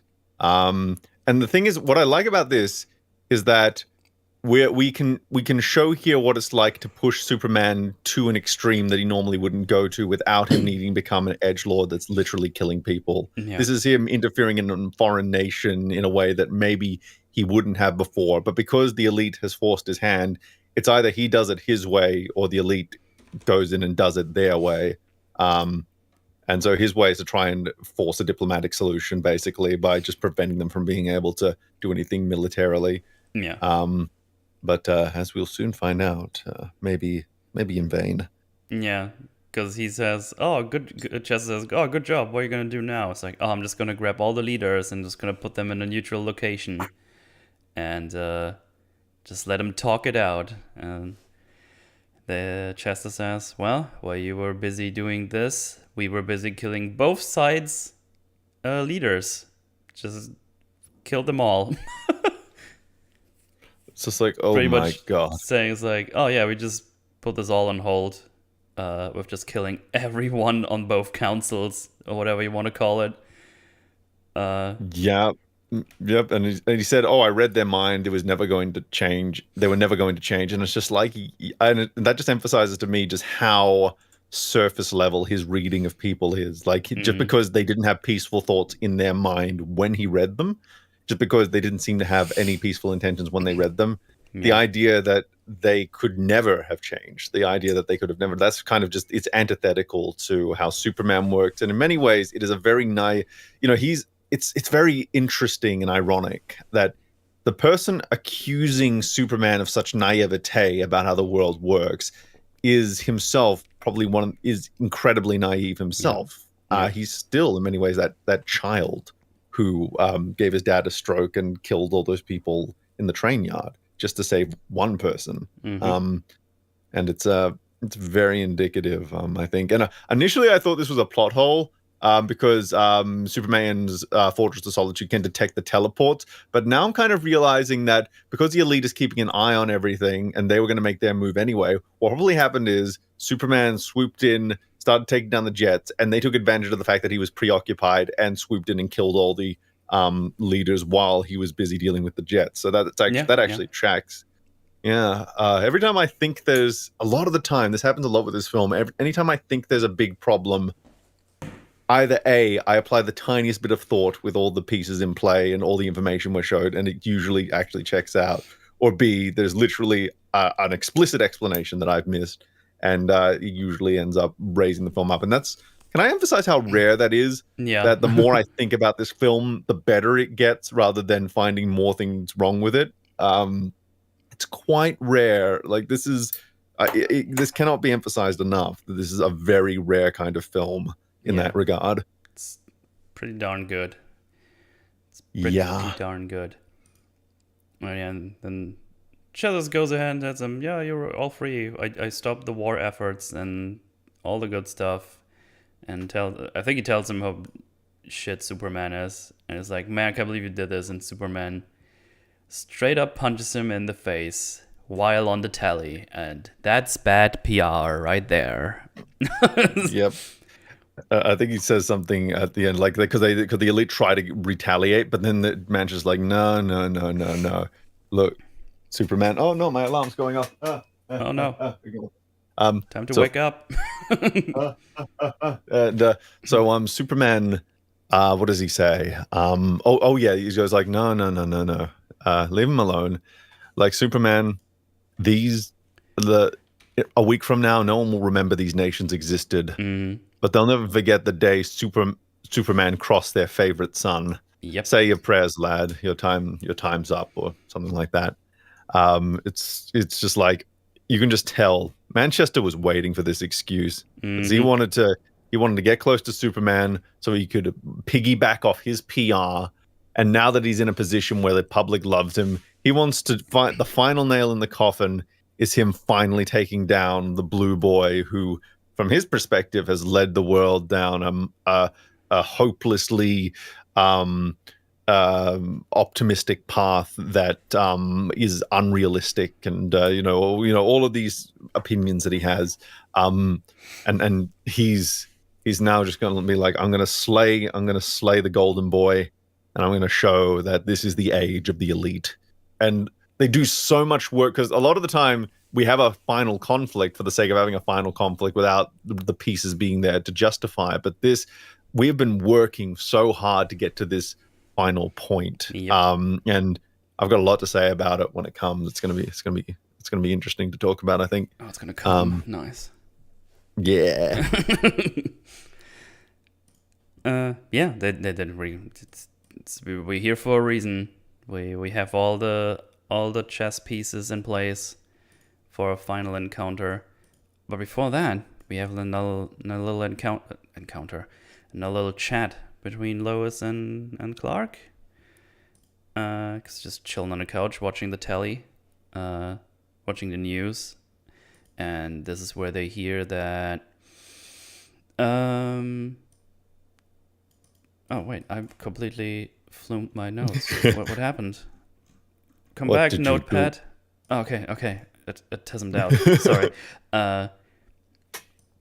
So yeah, the Elite chooses Superman as their next target with this. But also people believe that the conflict between the two nations has definitely been solved, but they don't really agree with the actions the Elite have taken there. Lois also believes that they can beat him because they're able to go past Superman, just won't go. Calling the killing, or telling them they're going to kill you. You won't kill them. We're all both aware of that. And Clark says that he has to do this and shoot the people down, show the people that there's someone willing to believe in good, and that he's willing to, and Lois finishes the sentence, to die for them. And then they just have a little kissy kiss. Nom, nom, nom, nom, nom, nom, nom, nom. I'm going to get to your brain first, Clark. So I think it's the line it's incredibly poignant. I heard a child say that he would like to be in the Elite when he grows up because it would be fun to kill bad guys. Yeah, going back to what I was mentioning earlier. Yeah, fun to kill. People have to know that there's another way, and that's why he is so adamant that even if this does kill him, he needs to show that there are some principles worth dying for. There are some things that you need to believe in. You need to believe in a dream. You need to believe in something greater than what is currently happening, that there is always a better way out. That's just very fundamental to what Superman is, and I think this is really emphasized here. Yeah, exactly. He's willing to die for the people to show them there's a better solution, and there's a better long-term solution as well. Because they might have shut down this conflict now, but there's going to be other people coming to power who probably going to have the same conflict. Because there's just always people who have the same ideas. Unless somehow you're able to eradicate them all. But then again, people can always change to go back to the bad ways. And those leaders are going to be replaced one way or another. And they might they might have the same conflict. They might do a completely different conflict. And they're just going to have a conflict one way or another. Because it's just not feasible to... With both ideologies, it's probably not possible to create like all the peace in the world. Yeah, so but it's about the way Superman wants to do it is while keeping his morals up high and not just randomly killing everyone, because then you're not gonna be better than them, because you're just gonna kill them for your thing that they don't agree with. Yeah, just creating another conflict. And it's better to guide them. To try and show how it can be better, even if they don't listen at first. Even to have that example, I think, because the leaders are replaced either way, so you would prefer the path that leads them to perhaps better leaders being chosen rather than the same. Because what happens when you kill the leaders? Well, they might just choose equally bad leaders because nothing was really learned from the experience other than might makes right, which is again a very toxic philosophy, especially when dealing with such extreme powers. Yeah, exactly. And why not keep at least the morals up while we try to make it better when we can't put it all the way around? Might as well make it as good as possible without killing more people than we need to. Yeah. Hashtag BJs for world peace. Oh, fuck yeah. Yeah, there we go. Yeah. And Lois wakes up alone on the couch, having a little note there from Clark, which we don't see yet, but it just says, "Believe, always believe," I think, was it, if I remember that correctly. Oh, yeah, I made sure to write that one down. Yeah, that is some good shit. Exactly. Yeah, Superman is just because they agree to settle the score at dawn or something, or sunrise. This looks like sunrise, not like dawn, I think. I think he said, they will do it at dawn. They will like the drama of that because Clark. Right. Yeah, I think because what we've seen throughout this film is that Clark very much understands people, and that includes people like Manchester Black. So he understands even more than their limited philosophy, even more than their fairly rudimentary view of justice. They love the spectacle. They have cameras literally following them around all the time. Yeah, there's camera drones.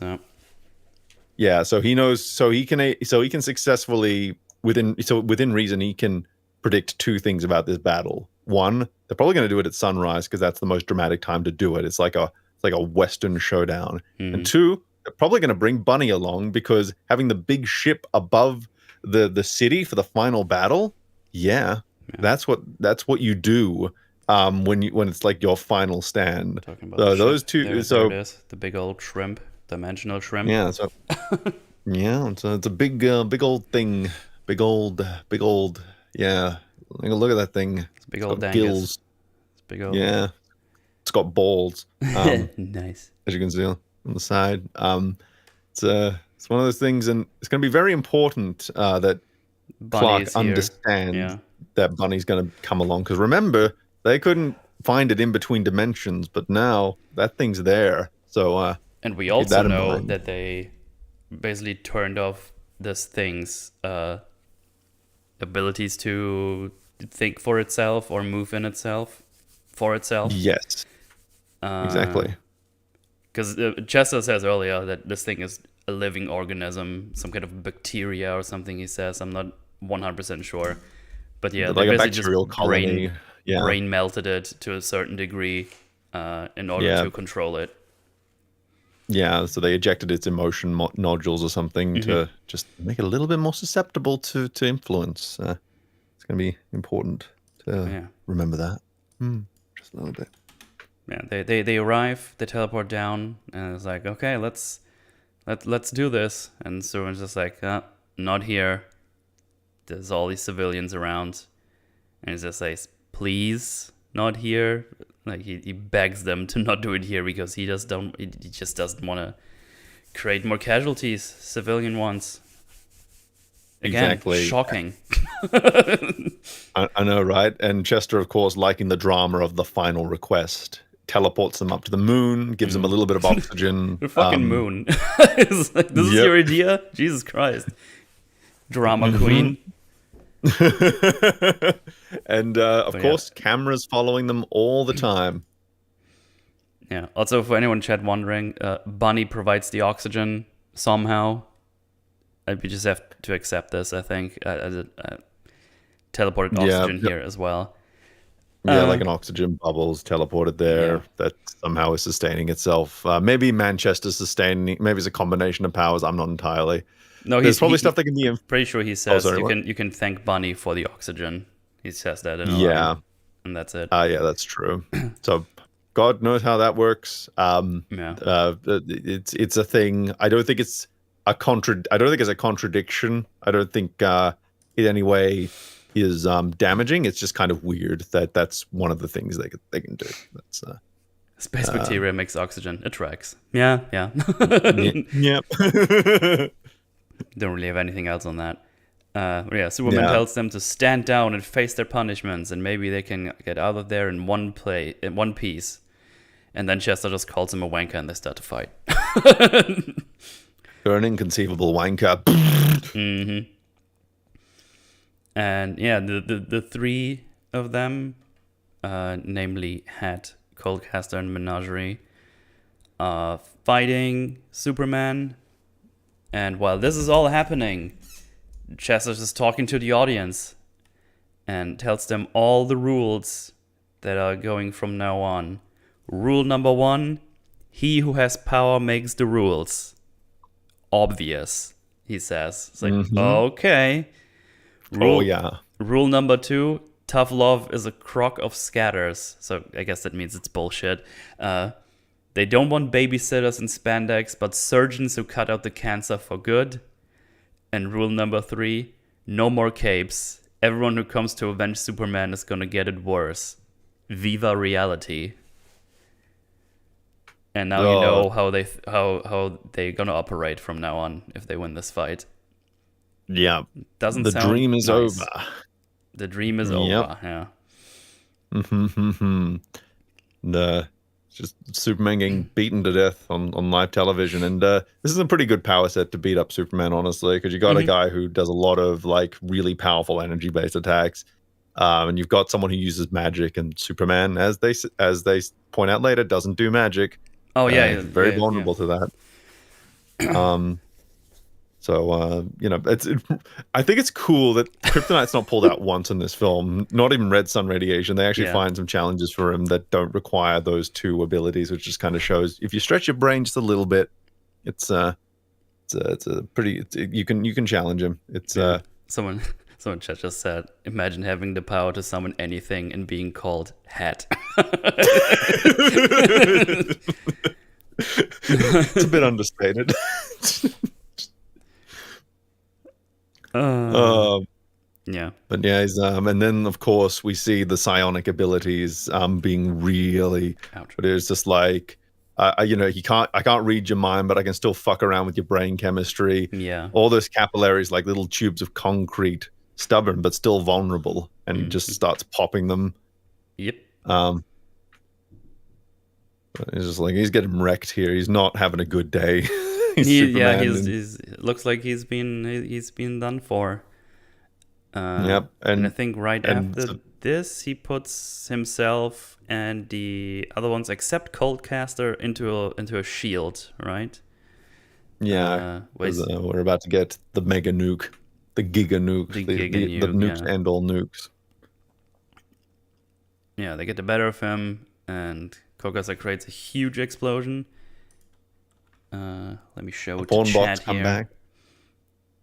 There you go. It goes like this, and boom! It's a big old explosion right there. Oh yeah, that is sheer, like, you know, you could probably see that from Earth if it wasn't on the dark side of the moon. Yeah, absolutely. Yeah, but it looks like it looks like they've bested Superman, because all that's left is a little piece of cape. There's a good line here. Yeah, I think Jess said something about how does do you have it written down? I can only paraphrase it. I don't have it written, but I remember it pretty well. It's something like, why is it no matter how hard you? Actually, I'm gonna just look at it. But what's the time code for it? It's 1 hour, 2 minutes, and 38-ish. A little bit before that, probably, because he's already. I got it. I got it. Hello, prawn bots. Oh, hello. Okay, so it's how is it that no matter how thoroughly you massacre these thong and blanket types, that some shred of their unmentionables always survives the blast? Yeah, they're unmentionables. And then he's just like, well, at least you got a trophy. Oh, that's true. Yeah, that's true. But yeah, they thought they did a big W. It's like, yeah, we did it. And yeah, we killed Superman. Yeah, even Lois thinks like, oh shit, they got him. Oh no. But not really. Always believe there's a little note. Yeah. I stopped like 1 frame too late. Good job, me. Good job. I wish you could zoom into the VLC timeline. That would be very helpful. Yeah. that would be nice, yeah. Oh, sorry about that. That's all good. There we go. There it is. Believe. Always believe. Because almost feels like he didn't expect to necessarily survive that encounter, because he probably didn't have like a good grip on how powerful the explosion is going to be. Yeah, like I think he had an out planned, but he didn't know how. There's always the chance, right, that it's just not going to work out in his favor.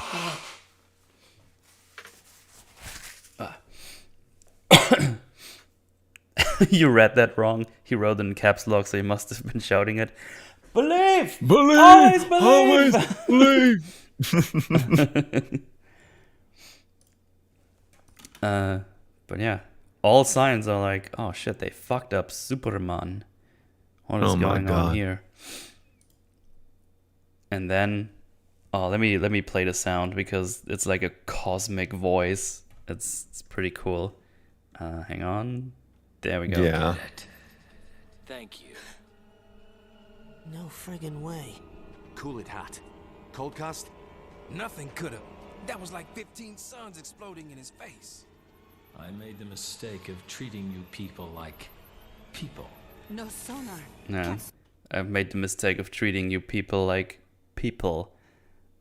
And you're watching it, it's like, oh fuck, what's going on? Are you okay, Superman? What is it? And it's just, what are you? The world needs people to put the animals down, or come around to your way of thinking, and it's so fucking good. Yeah. It's just like, that's the big oh shit moment. It's like, no. Oh no, they broke him. No, we don't want this. I didn't want this after all. I'm sorry. Please, Superman.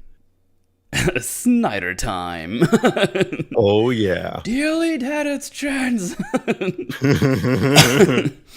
Yeah, let me see. Menagerie is getting hit with his little Superman dart.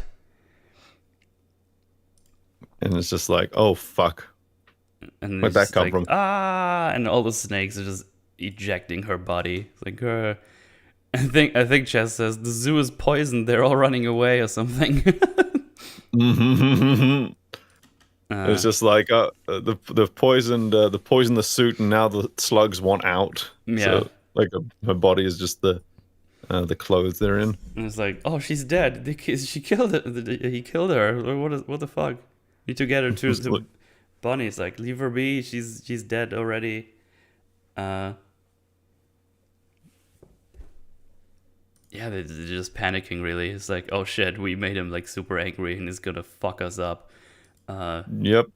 And Coldcaster, who probably had the most physical equivalent to Superman's powers, he's drained all of his reserves. He can't actually fight anymore. And this is something Superman takes full advantage of. Oh my god, look at that visual. Yeah, it was like, grrr. It's like, I was like, I'm the fuck out of here. Fuck this.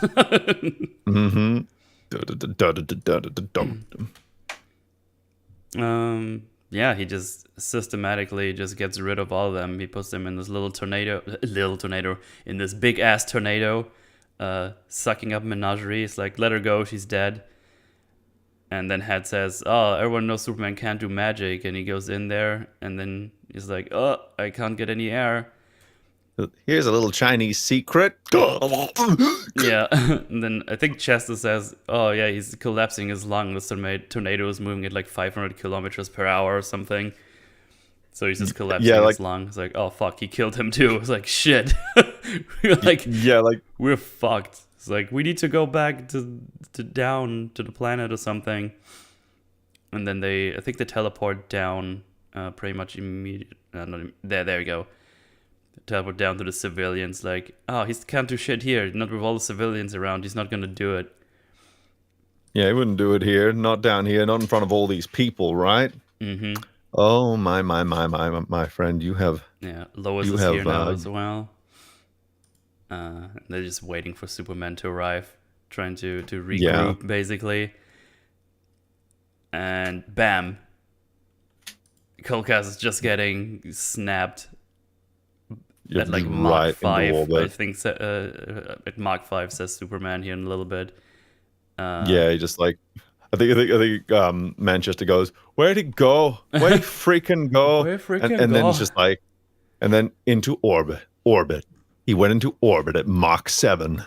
Yeah. If you had super hearing, at any moment you'd hear the pop, and then just zooms in on his face. It's just playing the audio. I think. My God. There you go. If you had super hearing, any second you'd hear the pop. Oh, and then we get the thing I use as a thumbnail. It's just so good. Oh yeah, he's been fucked up. His eyes bloodshot. His cheeks. He's actually bleeding. It's actually really quite a gruesome image. Yeah. Oh, James just mentioned, I like the detail that the UN, all the people have translator earpieces in. Yeah, you're right. I noticed that too. It's good stuff. Nice little detail. Yeah, absolutely. But yeah, Chester's now all by his lonesome, and well, we already know he doesn't really have a chance, but he tries. He tries to stop him, but Superman just walks towards him, dodges all the things he throws at him. Like it's not even a big deal. He's doing Dragon Ball Z speeds right now. He's just Chester tries to stop his punches with full power, but after like a couple of them, he already breaks his shield. Yeah, it's just like you're not. You have. Superman is very much a man to hold to pull his punches, and once you cut that loose, you're in a very big world of pain. Yeah, Chester has to stop him, throws all the things, he traps him in some rubble, but Superman's like, I don't really care, it's fine. It's just like, oh, you mean this rubble that I'm going to throw everywhere now? Oh no. Yeah. Oh no. Oh look, there's Lois. Oh no, Lois. No. Oh, he's gonna be so mad when everything is over. Yeah, he just walks towards Chester, who's trying with all his might to do things. Yep. But he's just talking to him. It's like, oh, how do you like it being deconstructed in front of everyone, being the victim? And he just shoots this big ass beam, and he yeets him back, Superman. but he just gets up immediately. And I think this is where he focuses his laser sight onto this particular part of his brain. And I think it's just like heat vision. Go ahead. It's like heat vision. You can barely stand up, let alone fry my face. I'm not aiming for your face. Yeah, and then we see like this little skeleton thing where he goes into his brain. Oh yeah, he's just like, yeah. Heat vision, focus through your pupils like a scalpel. Instant lobotomy. Instant lobotomy. So bye powers. Hello powers. Whipping. Like, oh, I thought I was thinking about you dying, but nothing is happening. What was this? Yeah.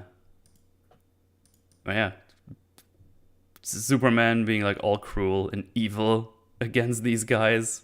And he just bitch slapping Chester around now. He just goes like backhand. Absolutely like disrespecting him, embarrassing in front of everyone. It's like, man, he's just crying his tears in his eyes. And it's just now even he's begging for the old Superman back. It's just like, this isn't you. You don't do this. And he just says, I do now. And it's like, oh no. And it's like, oh, everybody saw what you did. They will know he's no better than all of the rest. And Superman tells him, yeah, he's right. It's so easy to cross that line with hate and vengeance. But luckily, I am not you. And then the big reveal is that it was all an elaborate facade. Yep. And there's actually a lot of mechanics that go into making this work, because this had the potential to be potentially very irresponsible, but they set up a lot of stuff ahead of time. Mm-hmm. 1, we have Bunny, who has the teleporter. 2, we have the Superman robots who are capable of flying in and picking people up, as we've seen multiple times in the film. And 3, we have Superman keeping this close to his chest because his mind can't be read, unlike everyone else's. So the only people that can be trusted with the plan are the machines, and are Superman himself and the machines that can't be read. And the good thing about the teleporter is that means that whenever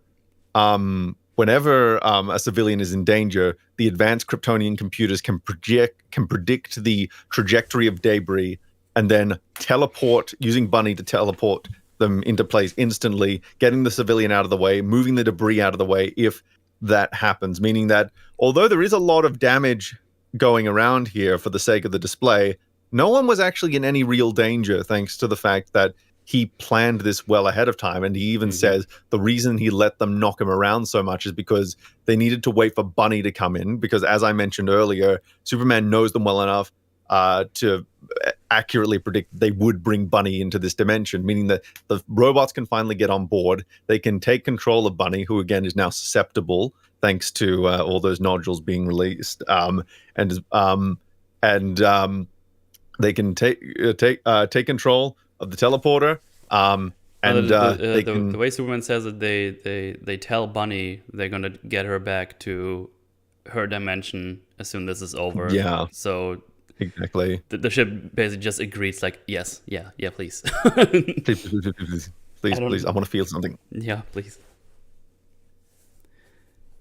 Yeah, it's very good, and it goes to, and the whole reason for this is that the elite were providing a dramatic example of something people thought they wanted, and now Superman in turn had to provide a dramatic example of the natural consequences of those actions, which is to say, okay, you want Superman to be this edgy killing machine that just slaughters people indiscriminately, not giving a damn about collateral. This is it. You want it? This is it. And as he says, they see the ugliness of violence as a solution, and it frightened them. And it even frightened himself when he chose to cross that line, quote unquote. And as we can see, the bots are zooming in to save the people, even the villains, and they're being taken off to the Fortress of Solitude to get their powers removed. Shaken, but still fine. No one died. Superman says they're having a headache right now I don't even want to think about. Oh, yeah. They're getting their powers stripped away because they can't be trusted with them, and they're going to go to a supermax prison afterwards. Yep. And that's going to be their homes. And this leads to Manchester going like, this isn't over. If you think I'm just going to go to jail and rot, you're living in a dream world. And now we've had dreams mentioned multiple times, how dreams are important from Superman's side. And of course, Manchester's declaration that the dream is dead when he himself, when he thought that he was about to kill Superman. And so what is Superman's retort? Well, dreams save us. Yep. Dreams lift us up, and fucking hell. And fucking hell. That's how the quote ends. And fucking hell.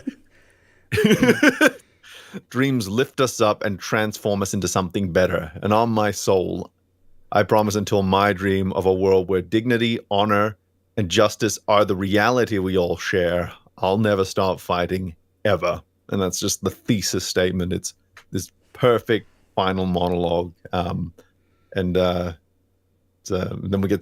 we finish off with some cute banter between Lois and Clark. Can we fly off now so I can kiss you? And yeah, that is the end of the film. Good shit. Really, really good shit. Oh yeah. Pretty great actually.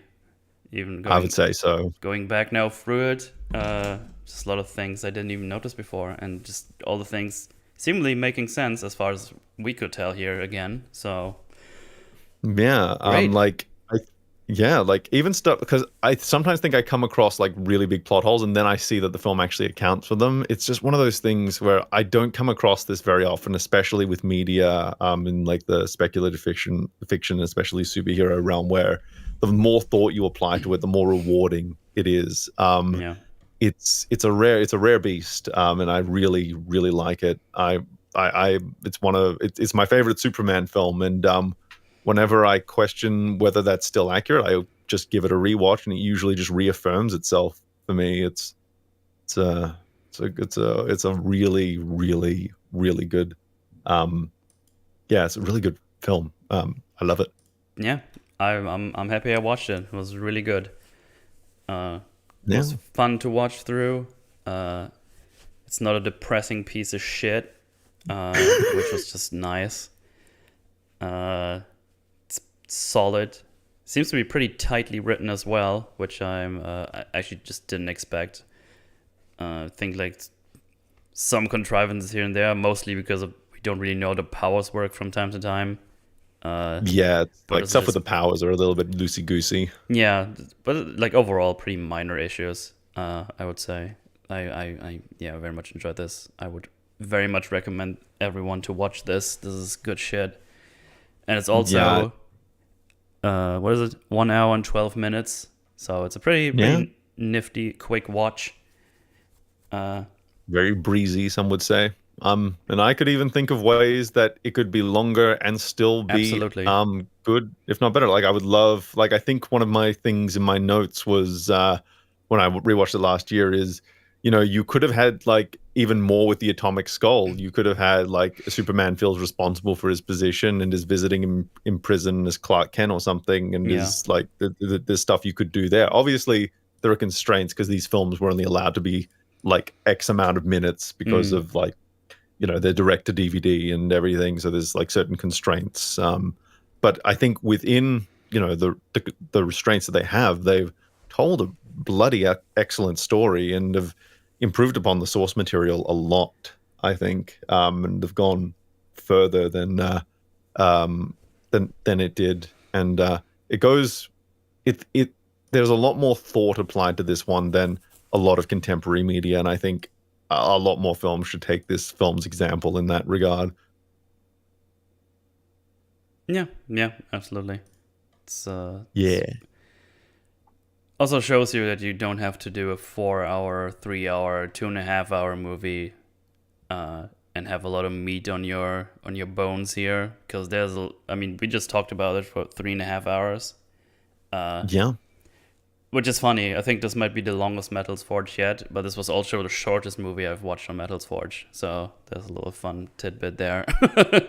Oh yeah, this is going to be because I was looking at how long I should be expecting to be here, and we've easily crossed over. Like I think the longest one was just under 3 hours up until this point. Yeah. So now we're easily in record territory. Yeah, it's good. It's good stuff. It's good stuff. Definitely worthy of it, because it's a really good piece of content. Yeah. Good movie. Absolutely fantabulous. And I think more in line with all of the Superman things I heard of. Because the only one I've known so far is stupid fucking DC one. It's depressing and ugh. Yeah, when I think of Superman, this is like, I think this is the quintessential example of how to write Superman, is this film. Because there's a lot of, because he's very much the Boy Scout, the good guy, but he's also got a lot of depth and layers to him that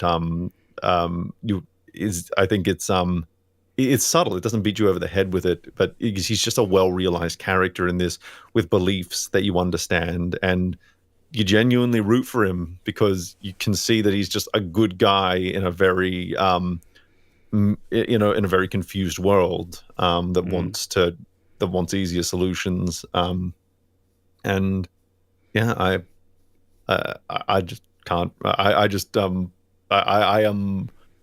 glow talking about this film. It is really like, it feels so good to just be talking about how good a film is rather than just picking it apart, because there's so many problems. Like I've really tried to make sure that, because the thing is, I know how much I love this film, and I know that makes me susceptible to bias. So I've really like tried to find stuff that's been that I just didn't consider, but yeah, I just haven't been able to find anything that's really that shattering, because even the stuff I thought was going to be questionable ended up actually being really well realized and earned. So it's a fucking good film, and I think everyone should go out, buy the Blu-rays, and just do all the things to like make it known that this is good media.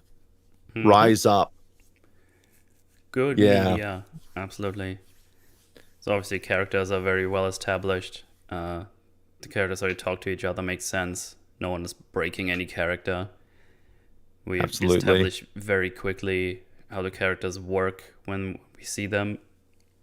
Especially the relationship between Lois and Clark is just like good shit. It's just like, those are real people. They talk like normal people to each other. And it's just really nice. Just really nice to see that they actually talk to each other and not just do stuff. And it's like, oh yeah, we love each other. And yeah, shoes and half step, as we said. Yeah. It's good stuff. Yeah. Go out of way to watch it and watch it. It's fantabulous. It's good stuff. Yeah. Very good. Very Absolutely.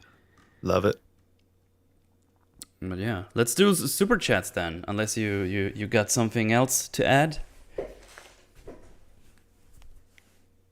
Apparently not. Soups or chats. Yeah. First one.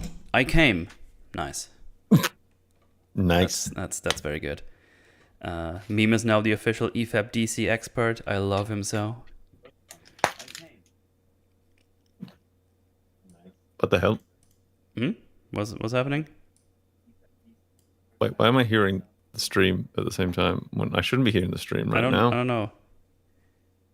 What the hell? Hear me twice. Hear me twice. Where is this coming from? Is it coming from my speaker? Wait, why is it coming out my speakers? What's going on? I'm scared. I don't know. I didn't do anything. Okay. I think. Okay. I've exited out of the stream. We're gonna be okay. We're gonna be okay. I think it stopped. Meme is now the official EFAP DC expert. I love him so. Yeah. There you go. Yeah. I said this already. It's one of those things. Oh, go ahead. Oh, sorry. It's one of those things where it's like, I've got like an above average knowledge of DC, so that gives the illusion that I'm an expert. So whenever people are like, "What about this really obscure story with this character that you've never read before?" How you got to explain on the EFAT movies how they've been bad. It's just like, pressure. Yeah, it is what it is. Yeah. I said this already in Discord, but I'll say it again. I love the inserts and explanations of the Man of Steel lore. I fully understood how bad it was thanks to you. There you go. Some more Thank praise. you very much. Some very worthy praise.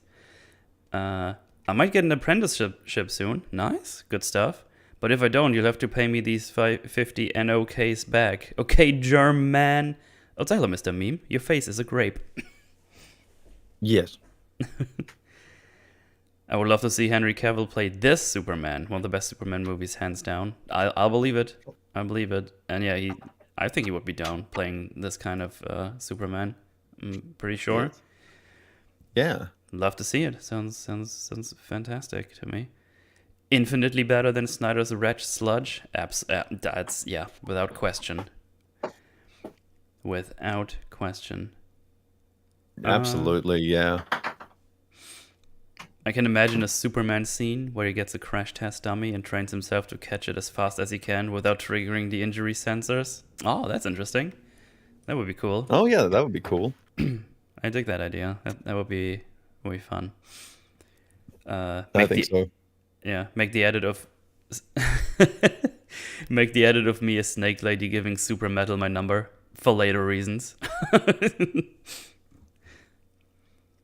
And many of the independent DC animated movies are pretty solid, and either dealing with morals, concepts, or trying to be uplifting. They're a good time. I watched a couple of them at some point, like Under the Red Hood. I remember being pretty decent as well. Yeah, I remember good things about that. I haven't watched him forever though, so TBD. Is that another Metal's Forge that we just set up? Very good. I think maybe possibly. I hear a lot of praise for Under the Red Hood, and I remember watching it at some point, but it was like when I was traveling back and forth from Munich and back home on weekends, so I just watched it on a train without really paying too much attention. So it might be worth doing a little watch alongs for that one. Right. Yeah, I think that would be good. A decent chunk of the animated adaptations improve on the original source material in a meaningful way. It's surprising in a wonderful way. Yeah, it's always nice when they add their own little things on it, expand on it, and it's actually good. So, thumbs up. Yeah. Thumbs up and thumbs up the bum, but in a good way. Yeah. Yeah, do it. Do it. Put those thumbs up the bum. On the Red Hood is neat. Assault on Arkham is also fun. Assault on Arkham, is that the one with the Suicide Squad? Yeah, that's the it was funny because that one came out like a couple of years before the first Suicide Squad live action film, and a lot of people still considered and a lot of people made the pretty much unanimous observation that the animated one was much better than the I watched that too. piece of shit. I remember now because I remember this Frost lady on the picture here. It's where they get like a card thingy, right, to finish whatever. It was like another pretty big mechanical thing that would be interesting to look at if that makes sense. Yes, I've got very vague memories of it. I think. Yeah. That Suicide Squad Hell to Pay. That's a much later one. I think okay, that's the one I was thinking of. Okay. Yeah, and that one's kind of a sequel to Flashpoint Paradox as well.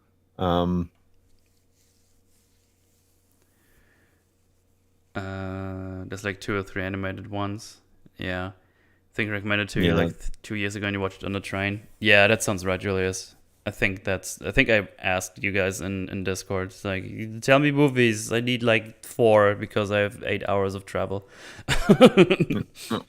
I've still got to like swindle Mauler into doing the Apocalypse War EFAT movies because that's the big one. Well, it's not the big one, but it's the one I like to complain about for just how hilariously edgy it is.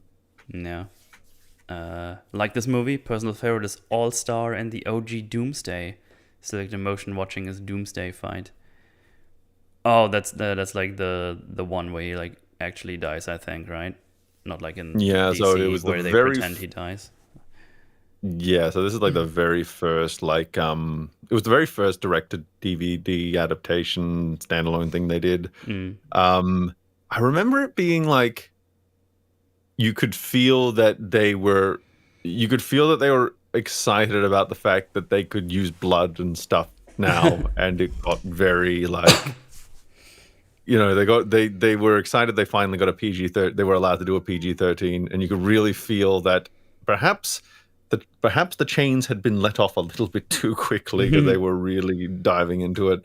But who knows? I haven't rewatched it in forever. It actually uses the same theme as, funnily enough, it uses the same theme music as Superman vs. the Elite. That one. That's Metal, do you have your own Discord? I don't. I'm just hanging out at other people's Discord because I can't be asked to do one and handle one and manage one. Because if I'm gonna do one at some point, I'm gonna make it like nice and tidy looking, and it's just here's random things. Just we're doing well. Exactly. But yeah, that's that. Thank you all for the super chats. Very, very epic. Appreciate that.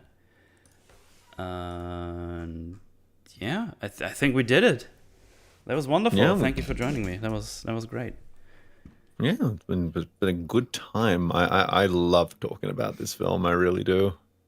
More people need to be aware of it and watch it. And yeah, because I had people asking like, "What the fuck was that really optimistic Superman you kept showing about in the Man of Steel one?" It's just like, "Oh, let me show you. This is some good shit."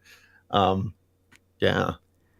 It's a little it's a bit of a it's kind of a it's an obscure it's a bit of a diamond in the rough, really, because a lot of people I don't feel know about it as well compared to a lot of other media. So it's good to always be able to chat about that and give it some love. Absolutely. I killed Radan, boys. Nice. Good job. Yeah. What you up to over on your channel, Heimers? Anything coming up? Anything planned? Link in the description as well. Yeah. Well, I'm just trying to get Aquaman together at the moment. Trying to just work on that whenever I have the chance. So it's a bit of it's going a bit slow at the moment, but I'm hoping it's going to pick up soon. I'm really hoping. Nice. Yeah, and hopefully I'll have some more content for the channel to show some point soon as well. I also started another channel called just TMR supplemental, which which is basically just a channel I'll post because I have that itch to make like tiny experimental videos sometimes, but they don't really have a place on the main channel, so that's just a place I can dump stuff like that. Like I dumped a comparison to the Batman theme to the Imperial March. For example, just to highlight the similarities there, because I felt it since the first time they used it in a trailer that it sounded extremely similar. So I just wanted to highlight that. Very well. So yeah, so you can subscribe to that as well. I'll hopefully have my own podcast going at some point. I think I've finished the mock-up. I think, or maybe there's like one more thing I got to do with the mock-up, and then I'm going to send it through to the artist. And it's going to be good. It's going to be a good time. I don't have the link to the other channel because I wasn't even aware that it existed up until today. So you have to find that yourself or put the link in yourself. I don't know. Yeah, it's if you have the link to my main channel, it'll be in the channels section there. Let's see. So you'll be it is fine. Found it. Yeah. Oh, Julius already found it for us. Oh, There you go. Do this. Batman themes. When are you going to review Apocalypse War? I don't know. When is, I did a rant on it like a few years ago. That's something. People remember that shit. Yeah. Because I was just stunned when I saw it. It was just, yeah. It's not all good. We had our good now. Now it's downhill again. I'm sorry. Yeah, it's a little bit shit. But yeah, Yeah, we did it. High fives all around. That was the longest one so far. Are you proud that you were the longest long man one here? Yeah, I think I'm very like there's a level of satisfaction that we took the shortest film and turned it into the longest episode. Absolutely, it's good stuff. Very well deserved, as I said. It's good stuff. But yeah, I think so. We did it. We're gonna leave you now, Chad. You have to go out to the wilds and touch grace or grass, whatever you do today. I don't know. Touch a woman named Grace and don't tell her why. You can do both at the same time. It's insane. Yeah. But yeah, there you go. Thanks for hanging out, everyone. I'll see you all in the next one. Goodbye. Boy.